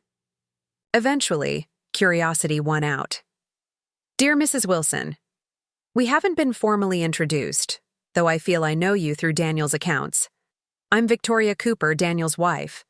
I hope you'll forgive this unsolicited contact, but I've come across information I believe you should have. As you may know, Daniel and I have remained in Seattle despite the collapse of Summit Solutions. Daniel has been consulting for several tech firms while considering his next move. Yesterday, he attended a networking event where he encountered Joseph Chen, Sophia's father. According to Daniel, Mr. Chen approached him specifically to discuss Summit Solutions. It seems Sophia had told her family a very different version of events, painting herself as the one who had tried to save the company from Ryan's mismanagement. She claimed to have invested her own family money in the venture, only to have it squandered. Mr. Chen was attempting to gather information about the company's assets and potential liability, as he believes his daughter was taken advantage of by Ryan. Daniel set him straight on several key points, including the true source of the company's funding, you, and the nature of Sophia's consulting services. The most concerning part, however, is what Mr. Chen revealed about Ryan and Sophia's current activities. They are apparently attempting to launch a new venture in San Francisco, using technology remarkably similar to Summit Solutions' core products. They're approaching investors with what they're calling proprietary environmental monitoring systems that Daniel believes are directly based on the work done at Summit Solutions. In essence, they appear to be attempting to restart the company under a new name, using intellectual property that legally belongs to Summit Solutions, and, by extension, to you as the primary creditor. Daniel has already contacted your attorney with the specific technical details that support this conclusion. I wanted to reach out personally because I know how painful this situation has been for you. Daniel feels tremendous guilt for not recognizing sooner what was happening at Summit Solutions, and we both want to help in any way we can. If you wish to discuss this further, my contact information is below. With sincere regards, Victoria Cooper. I read the email twice, then immediately forwarded it to Amanda with a brief note asking for her thoughts. Her response came within the hour, a request for a meeting the following morning at her office. When I arrived, Amanda wasn't alone. With her was a distinguished-looking man in his 60s whom she introduced as Martin Reynolds, a specialist in intellectual property law from her firm. Eleanor, Amanda began once we were settled in her conference room, Martin has reviewed the technical information Daniel Cooper provided. I asked him to join us because what we're dealing with now goes beyond our initial legal strategy. Martin nodded gravely. Based on Mr. Cooper's documentation, it appears your son and Ms. Chen are indeed attempting to commercialize technology that was developed at Summit Solutions during your period of investment. The similarities are too specific to be coincidental. What does that mean in practical terms? I asked. It means they're potentially violating intellectual property rights, Martin explained. As the primary creditor of Summit Solutions, you have a legitimate claim to the company's IP portfolio. If they're using that IP without proper acquisition or licensing, they're essentially stealing assets that legally belong to you. What are our options? I asked, a heaviness settling in my chest at the thought of yet another confrontation. With Ryan. Martin and Amanda exchanged glances before Amanda responded. We could send a cease and desist letter, warning them that we're aware of the IP infringement and demanding they stop immediately. If they ignore that, we could file for an injunction to prevent them from using the technology while a more comprehensive lawsuit is prepared. A lawsuit, I repeated, the word tasting bitter, against my own son. I understand this is difficult, Martin said gently. But from a purely legal perspective, what they're doing is not just ethically questionable, it's potentially criminal. They're attempting to profit from stolen intellectual property while the legitimate creditors of Summit Solutions receive nothing. I closed my eyes briefly, trying to process this latest betrayal. Not content with misusing my direct investment, Ryan was now attempting to steal the very technology that investment had helped create. There's another consideration, Amanda added.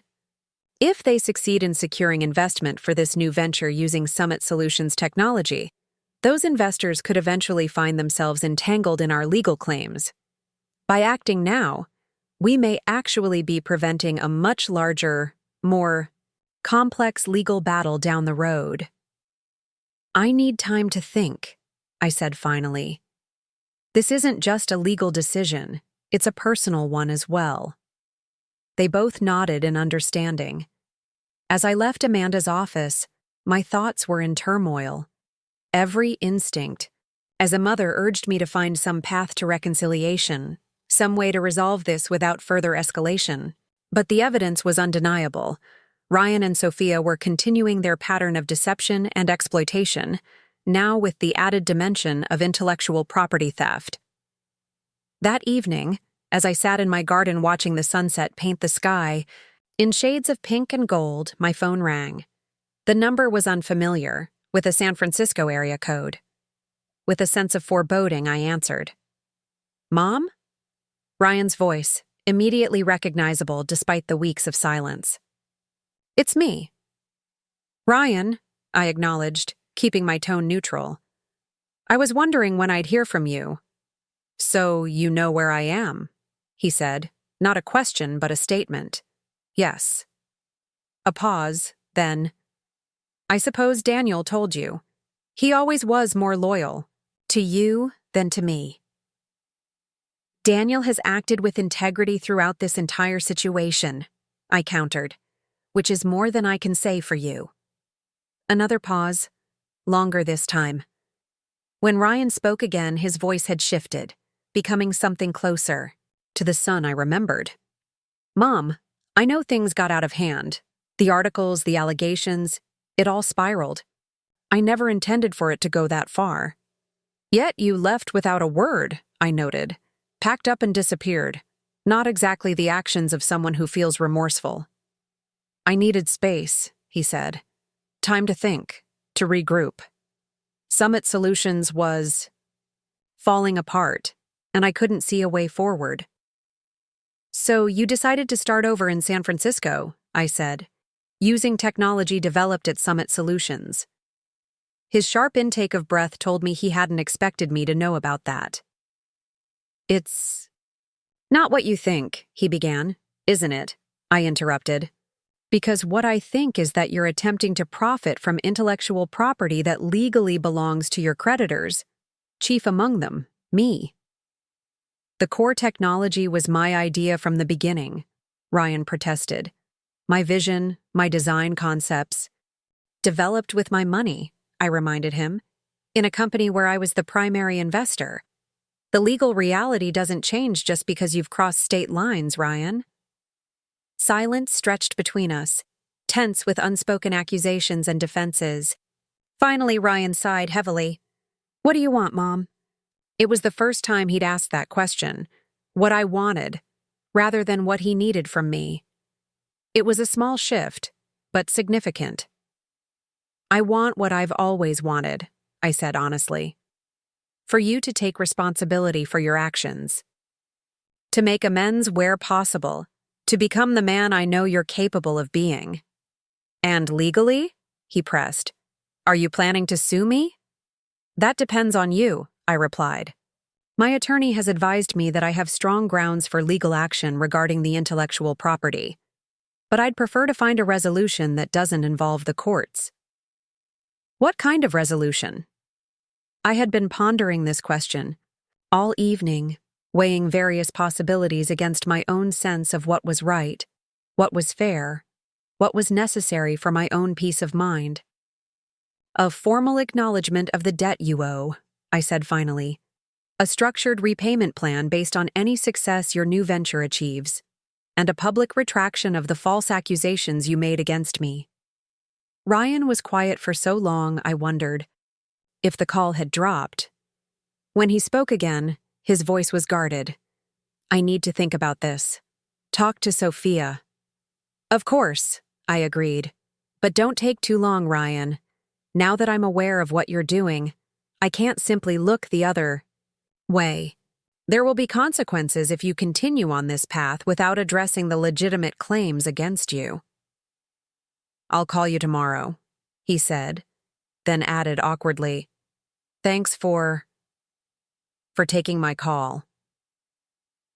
After we hung up, I sat for a long time in the gathering dusk, watching as stars began to appear in the darkening sky.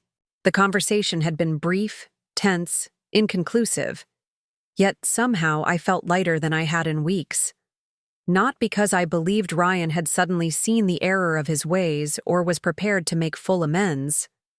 Those transformations, if they came at all, would take time and consistent effort on his part. No, the lightness came from something simpler, more fundamental. For the first time since this ordeal began, I had engaged with Ryan not as the mother desperate to help her son, not as the victim of his betrayal, but as a woman of strength and principle, clear in her boundaries, firm in her expectations. Whatever came next, whether reconciliation or continued conflict, I would face it with that same clarity and strength. The burden of Ryan's choices was his to bear, not mine. My responsibility was to myself, to my own integrity, to the life I was rebuilding, one careful decision at a time. As night fully claimed the garden, I rose and went inside, leaving the porch light on, a habit from when my children were young and would be coming home late. Some maternal instincts, it seemed, never quite faded, even when circumstances changed, beyond recognition. The light would be there if Ryan chose to find his way back. But my life, my healing, my future, those would continue regardless, illuminated by my own inner strength rather than the uncertain flame of a prodigal son's return. Morning sunlight streamed through the windows of my favorite cafe in downtown, Portland. I arrived early, selecting a corner table that offered both privacy and a view of the entrance. The familiar sounds of espresso machines and quiet conversation created a comforting backdrop as I waited, my hands wrapped around a steaming mug of Earl Grey. At precisely 10 o'clock, the door opened, and Ryan stepped inside.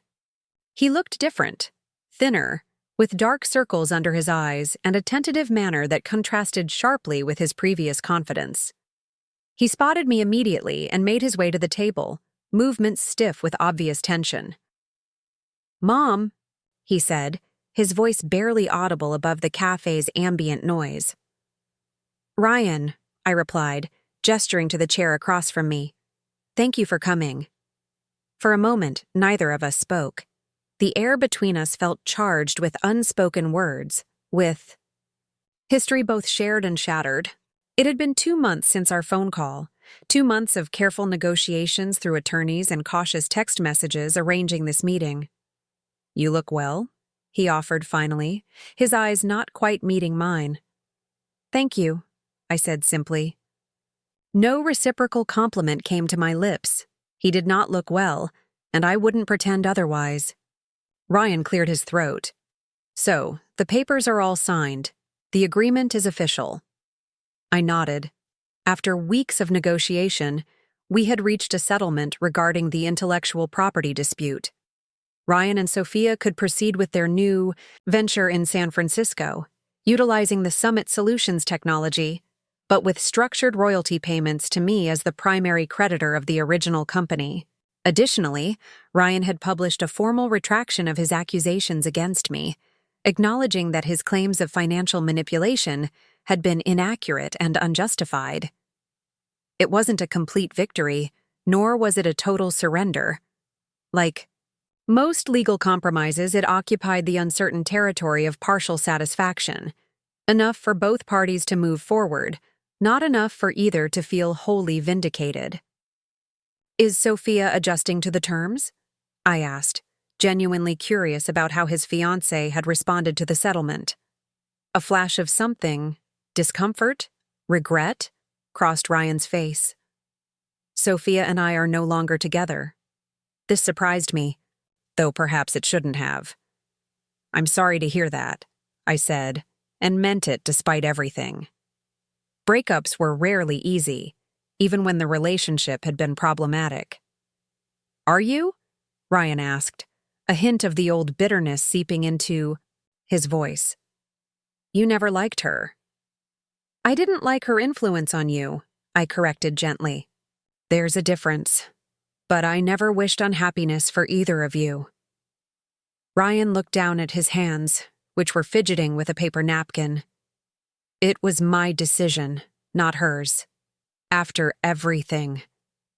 I started to see things more clearly. The way she pushed for more and more consulting fees even when the company was struggling. The Bali trip when we couldn't make payroll. He sighed heavily. I'm not blaming her for my choices. I was a willing participant. But separating from her was necessary if I wanted to start fresh. It was more self-awareness than I had expected, though I remained cautious. Ryan had always been adept at saying what he thought people wanted to hear when it served his purposes. And the new company? I asked. How is that progressing? Slowly, he admitted. The royalty obligations make the investment proposition less attractive. And my reputation? He shrugged. Let's just say the tech community has a long memory. I sipped my tea, considering my response carefully. Actions have consequences, Ryan. That's a reality none of us can escape. I know that now, he said quietly. I've had a lot of time to think about consequences lately. A server approached, and Ryan ordered coffee, black. When she departed, he continued, his voice lower, more hesitant. I came here today because I wanted to say something in person, not through lawyers or emails. He took a deep breath. I'm sorry, Mom, for everything, for misusing the money you invested, for the things I said at that dinner, for the media campaign against you, for trying to access your accounts, all of it. The apology hung in the air between us, words I had wanted to hear for months, yet now that they were spoken, I found myself uncertain how to receive them. Was this genuine remorse, or another, calculated move in a game that had never truly ended? Thank you for saying that, I replied neutrally. Apologies are important, but they're just the beginning of making amends, not the end. Ryan nodded soberly. I know. I'm not asking for forgiveness or for things to go back to how they were.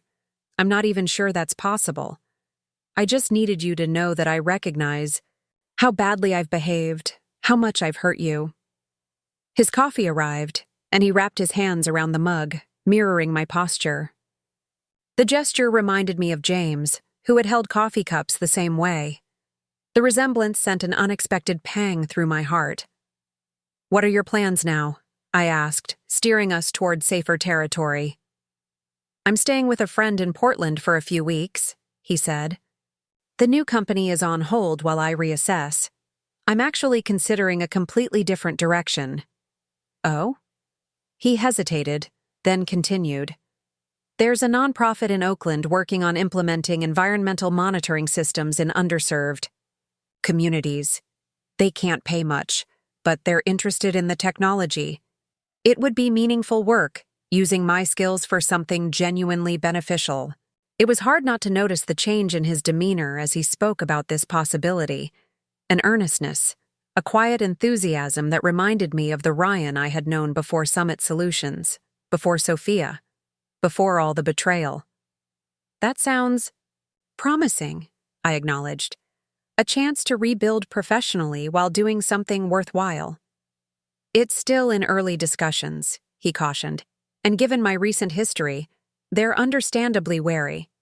But the director seems willing to give me a chance, especially since... He trailed off, looking uncomfortable. Since what? Since Olivia vouched for me, he admitted. She knows someone on their board. Put in a good word. This was news to me. You've been in contact with Olivia? Ryan nodded. I reached out to her after our phone call. She was less than thrilled to hear from me at first. Made her feelings very clear about how I'd treated you. A rueful smile briefly touched his lips.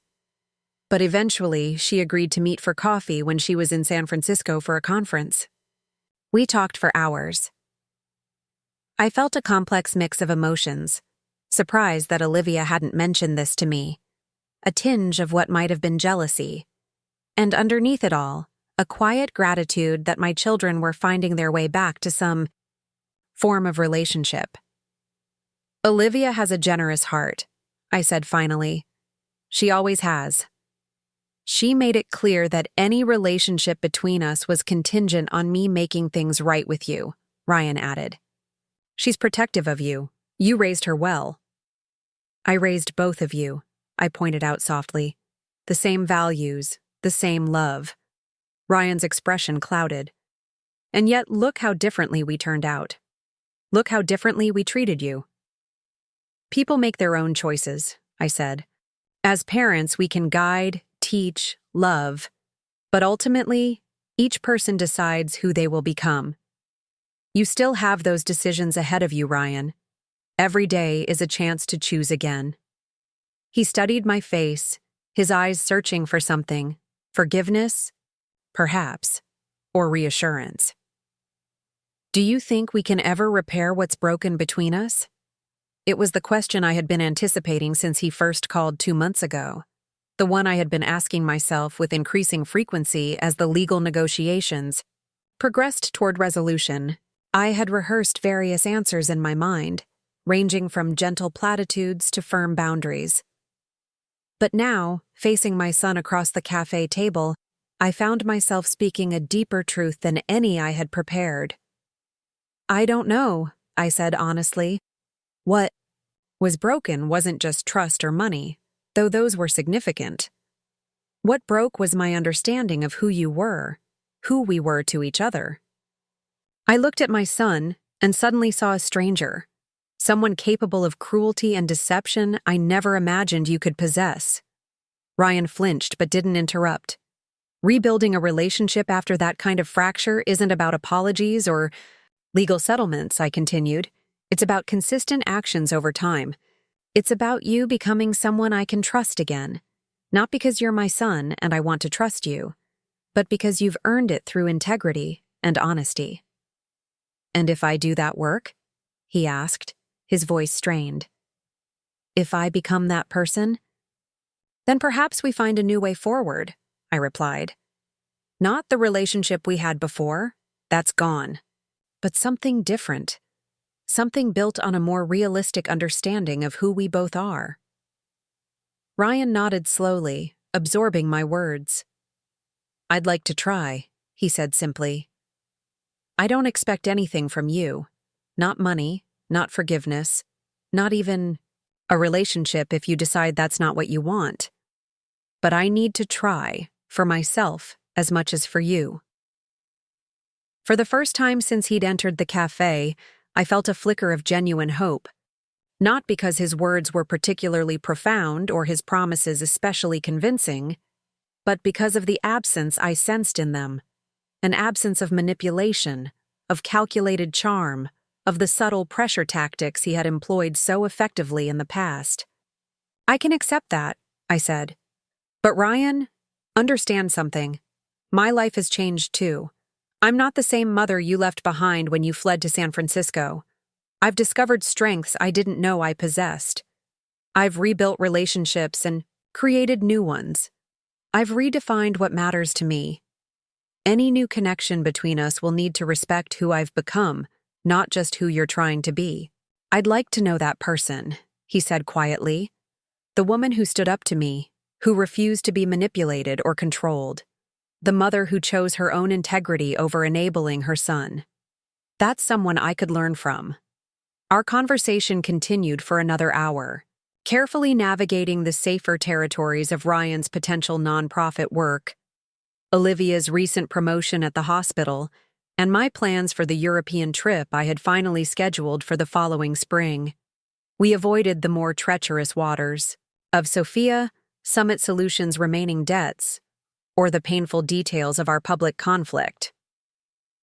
As we prepared to leave, Ryan hesitated, then asked, "Would it be okay if I called you sometimes? Just to talk, to keep you updated on the nonprofit. Possibility. I'd like that, I said, surprising myself with how true it felt. Take care of yourself, Ryan. You too, Mom, he replied, and for a brief moment, I glimpsed the son I had loved so dearly, still present somewhere within the man who had hurt me so deeply. We parted on the sidewalk outside the cafe with an awkward half-hug, neither of us quite ready for more, but both acknowledging that something important had shifted between us. As I watched him walk away, I felt neither the crushing grief of recent months nor the blind optimism of wishful thinking. Instead, I experienced something more nuanced, a cautious openness to possibility, tempered by hard-earned wisdom. The next morning, I met Jacob Pierce at Green Valley Investments to review my financial situation and discuss the settlement terms. "You've weathered this remarkably well," Jacob observed as we examined the updated portfolio projections. "The royalty agreement, if Ryan's venture succeeds, could eventually recover a significant portion of your investment. And if it doesn't?" I asked pragmatically. "Then you're still in a stable position," he assured me. "Not as comfortable as you were 2 years ago, but secure. Your house is paid for, your retirement income is adequate, and with careful management, you can still take that European trip you've been planning." What about the gardening education fund I wanted to establish? It was an idea I'd been developing, a small foundation to provide gardening programs in underserved schools, combining my lifelong passion with a meaningful legacy. Jacob smiled. "Let's look at the numbers. It might need to be more modest in scale initially, but it's definitely feasible." We spent the next hour outlining a financial strategy that balanced prudent management of my remaining assets with funding for the priorities that had become increasingly important to me: travel, philanthropy, quality time with Olivia, and my small circle of close friends. "You know," Jacob said as we concluded our meeting, "I've worked with many clients who've experienced financial setbacks. Few have handled it with your grace and resilience." "It wasn't about the money," I replied. "Not really. It was about what the money represented: my trust, my support, my belief in my son's potential. Losing that was far harder than losing the investment." "And now?" Jacob asked. "After seeing Ryan yesterday?" I considered the question carefully. "Now I'm learning to separate my financial decisions from my emotional ones, to support without enabling, to give without expectation. It's a different kind of investment, in myself, in causes I believe in relationships that nurture rather than deplete me." Jacob nodded approvingly. "That's the best kind of financial wisdom, the kind that recognizes money as a tool for creating the life you want, not an end in itself." As I left his office, I felt a quiet sense of accomplishment. The financial wounds inflicted by the Summit Solutions debacle were healing, slowly but steadily. Like a garden after a harsh winter, new growth was emerging from what had seemed barren ground. That evening, I received an unexpected call from Daniel Cooper. "Mrs. Wilson," he said when I answered, "I hope I'm not disturbing you." "Not at all, Daniel, and please call me Eleanor. We've been through enough formality." He chuckled softly. "Eleanor, then. I wanted to let you know that I've accepted a position with Cascade Environmental Systems. They're doing work similar to what we envisioned for Summit Solutions, but with a more sustainable business model." "That's wonderful news," I said sincerely. "They're fortunate to have you." "Thank you." He paused, then continued more hesitantly. "I also heard from Ryan yesterday. He mentioned seeing you, possibly pursuing nonprofit work." "Yes, we met for coffee. He seems different." "Do you think it's genuine?" Daniel asked, the question direct but not unkind. I appreciated his candor. Daniel had witnessed Ryan's transformation from ambitious entrepreneur to deceptive opportunist firsthand, had been caught in the crossfire of our conflict, had ultimately chosen integrity over loyalty to his friend. If anyone had earned the Right to skepticism, it was he. I think it's too soon to tell, I answered honestly. But I saw glimpses of the Ryan I used to know. Perhaps hitting rock bottom has given him clarity. Or perhaps he's simply trying a different approach. Time will reveal which. For what it's worth, Daniel said. I hope it's genuine. Despite everything, I remember the friend who had a vision for technology that could make a real difference. In the world. That person is worth saving, if he still exists. After we hung up, I sat on my back porch, watching the sunset paint the sky in vibrant oranges and pinks. Daniel's words lingered in my mind, particularly his final sentiment. Was the Ryan I had raised, the idealistic, principled young man with dreams of creating something meaningful, still there beneath the layers of ambition and deception? And if so, was he worth saving? The question itself revealed an assumption I needed to examine. It wasn't my responsibility to save Ryan.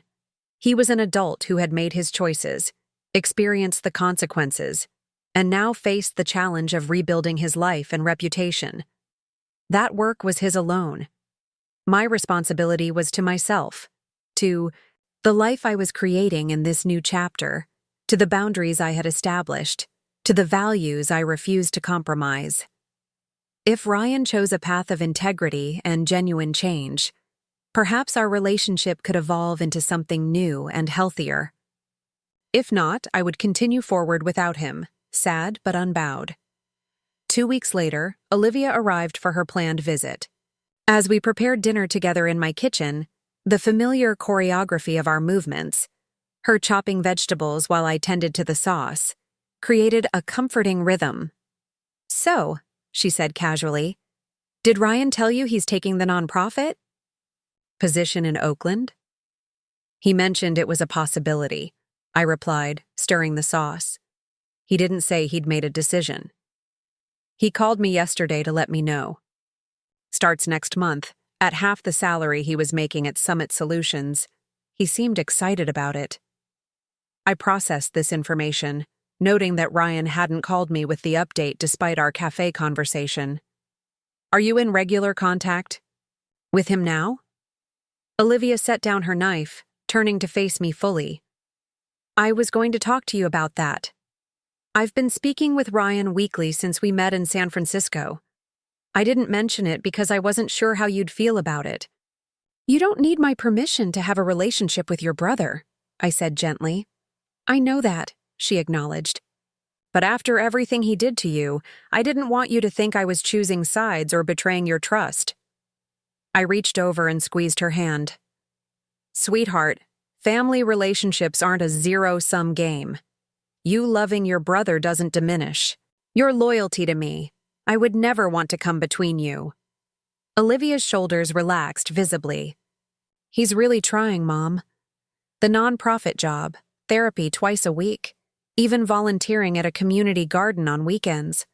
He talks about you a lot, how much he regrets what happened, how he's trying to live by the values you taught us. I hope that's true, I said, returning to my stirring, for his sake as much as mine. You're still skeptical, Olivia observed. Not an accusation, just a statement of fact. Cautious, I corrected. Trust, once broken, doesn't mend overnight, but I'm open to the possibility that he's changing. Our meeting was more positive than I expected. Olivia nodded, resuming her chopping. He was nervous about seeing you. Called me the night before, practically having a panic attack about what to say, how to act. This detail touched me. Unexpectedly, the image of my once confident son anxious about meeting his mother, rehearsing his words like a teenager before a first date. We're all finding our way in this new reality, I said after a moment, including me. Speaking of new realities, Olivia said, her tone deliberately lighter. Are you going to tell me about this Jacob Pierce I keep hearing about? Ryan mentioned you two seemed quite friendly at your financial review meeting. I felt heat rising to my cheeks. Jacob is my financial advisor. We've known each other for years. Olivia hummed skeptically. And he just happened to invite you to the symphony next weekend because— How do you know about that? I demanded, flustered. Olivia grinned. You left the tickets on the hall table. Very good seats, by the way. It's not a date, I protested weakly. We share an interest in classical music. It's perfectly innocent. Mom, Olivia said, her expression softening. It would be okay if it wasn't innocent. Dad's been gone for 10 years. You deserve companionship, romance even, if that's what you want. I turned to the stove, ostensibly, to check the sauce, but really to hide the emotion her words had triggered. The idea of dating at my age seemed both ridiculous and terrifying. And yet, the prospect of sharing an evening with Jacob, intelligent, kind, culturally engaged Jacob, had brought a flutter of anticipation I hadn't experienced in years. Let's not get ahead of ourselves, I said finally. It's one evening at the symphony, not a whirlwind romance. Olivia wisely dropped the subject, though her knowing smile remained as we finished preparing dinner. Later that week, as I was sorting through old files in my home office, I came across a photo I had forgotten existed. James and me on the day we closed on this house, standing proudly in front of the sold sign, young and hopeful and utterly unaware of both the joys and sorrows that lay ahead. I traced my finger over James's face, remembering how he had insisted on carrying me over the threshold despite my laughing protests, how we had picnicked on the living room floor that first night because our furniture hadn't yet arrived, planning our future in this empty house that would become our home. What would you think of all this, James? I asked aloud, the habit of speaking to him in private moments never quite abandoned despite the years. Ryan? The business? The betrayal? Me going to the symphony with Jacob Pierce? No answer came, of course. But as I sat there with the photo, I felt a sense of clarity that seemed almost like a response. James had always valued integrity above all else, had taught our children that character meant doing the right thing even when it was difficult. He would have been devastated by Ryan's actions, but would have supported my decision to establish boundaries. And as for Jacob, James had never been the jealous type, had even joked during his illness that I shouldn't become a lonely old widow after he was gone. The realization brought both tears and a smile. In honoring my own worth, in refusing to be manipulated or mistreated, in cautiously opening myself to new possibilities, I wasn't betraying my past with James. I was living the values we had shared, the strength we had admired in each other. 3 days later, I received a text message from Ryan. Got the nonprofit job, starting May 1st. Thank you for the coffee and conversation. It meant more than you know. Would like to keep you updated on how it goes, if that's okay. I typed a simple reply. Congratulations. I'd like to hear about your work there. Take care. Not effusive, not dismissive. A small opening, an acknowledgement of his efforts without false promises of instant reconciliation. It felt right, honest and measured, like the first tentative roots of a plant reaching into new soil, testing its stability. As April bloomed, into May, I found myself entering a season of unexpected renewal. The Gardening Education Fund was taking shape, with a pilot program scheduled for 3 Portland schools in the fall. My European trip was fully planned, with Olivia promising to join me for the Italian segment. Jacob and I had enjoyed not only the symphony, but also 2 dinners and a fascinating lecture on sustainable investing, each outing more comfortable and engaging than the last. And Ryan? We spoke briefly every 2 weeks. Our conversations focused primarily on his work at the nonprofit, occasionally touching on Olivia or my travel plans, never venturing into the still tender territory of the past. It wasn't the close relationship we had once shared, but it was something, a fragile bridge being carefully constructed between who we had been and who we were becoming. One evening in late May, as I worked in my garden, planting the summer vegetables that would flourish in the months ahead, my phone rang. It was Ryan. "Mom," he said when I answered, his voice strained. "I just heard from Daniel, Summit Solutions.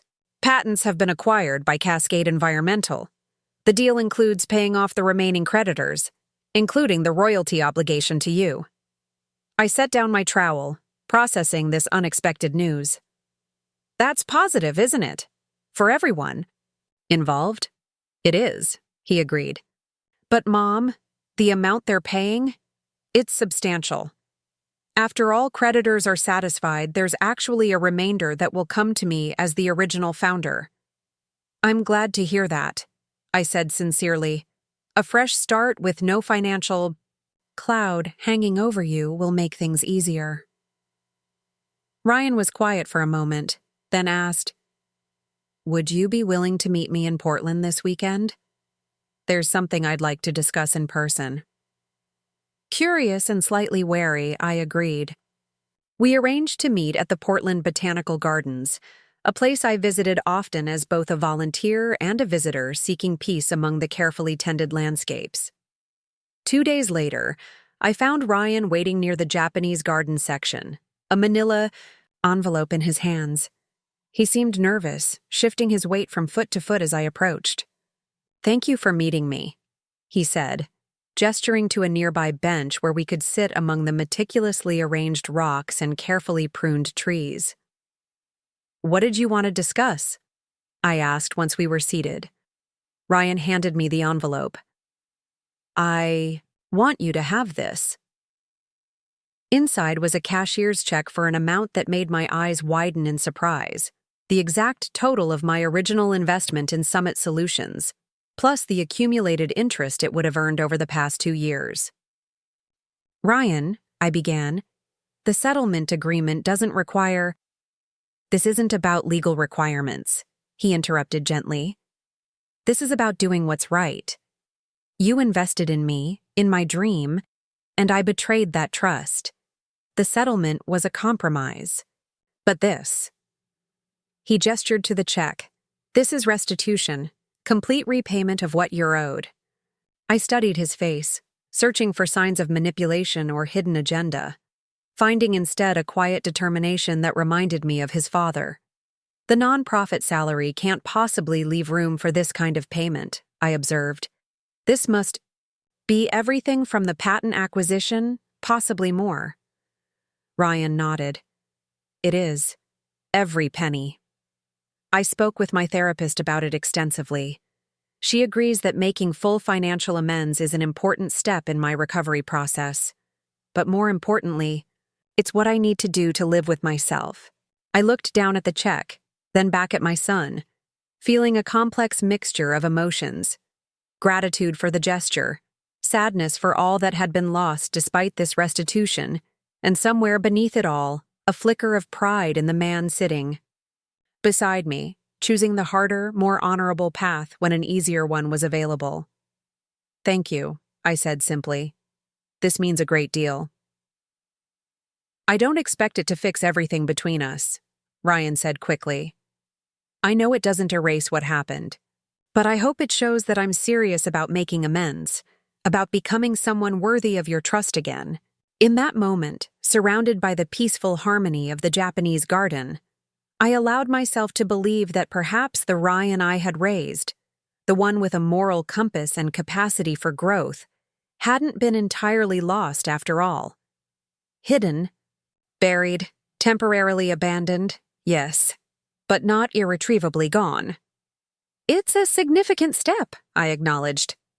"One of many on a long journey for both of us." We sat in companionable silence for several minutes, watching the gentle movement of koi in the nearby pond, before Ryan spoke again. "I've been thinking about what you said at the cafe, about becoming someone you can trust through consistent actions over time.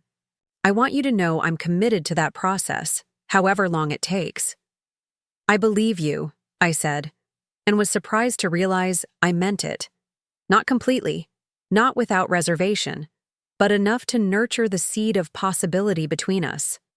As we walked through the gardens afterward, talking about his work and my upcoming trip, I felt a sense of quiet gratitude washing over me. Not because everything had been magically resolved, or because the past had been erased, but because I had discovered strengths within myself I never knew existed. The courage to stand firm when betrayed, the wisdom to protect myself without surrendering to bitterness, the capacity to begin anew when life's foundations shifted beneath my feet. The path ahead remained uncertain. Ryan's commitment to change would be tested by time and circumstance. Our relationship would continue to evolve, perhaps growing stronger through honest communication and mutual respect, perhaps finding its natural limits as we each pursued our separate journeys. But whatever the future held, I faced it now with hard-earned confidence in my own resilience. I had survived the collapse of dreams I had funded, weathered public attacks on my character, established boundaries that protected my well-being, and begun creating a life that reflected my authentic values and desires. In the end, when my son had called me a burden, he had inadvertently set in motion a transformation neither of us could have anticipated. By canceling the monthly transfers that had saved his business, I had not only protected my financial future, but also reclaimed my personal power. The woman who emerged from that painful decision was stronger, wiser, and more truly herself than she had been in decades. That was the most valuable return on any investment I had ever made. Up next, you've got 2 more standout stories right on your screen. If this one hit the mark, you won't want to pass these up. Just click and check them out.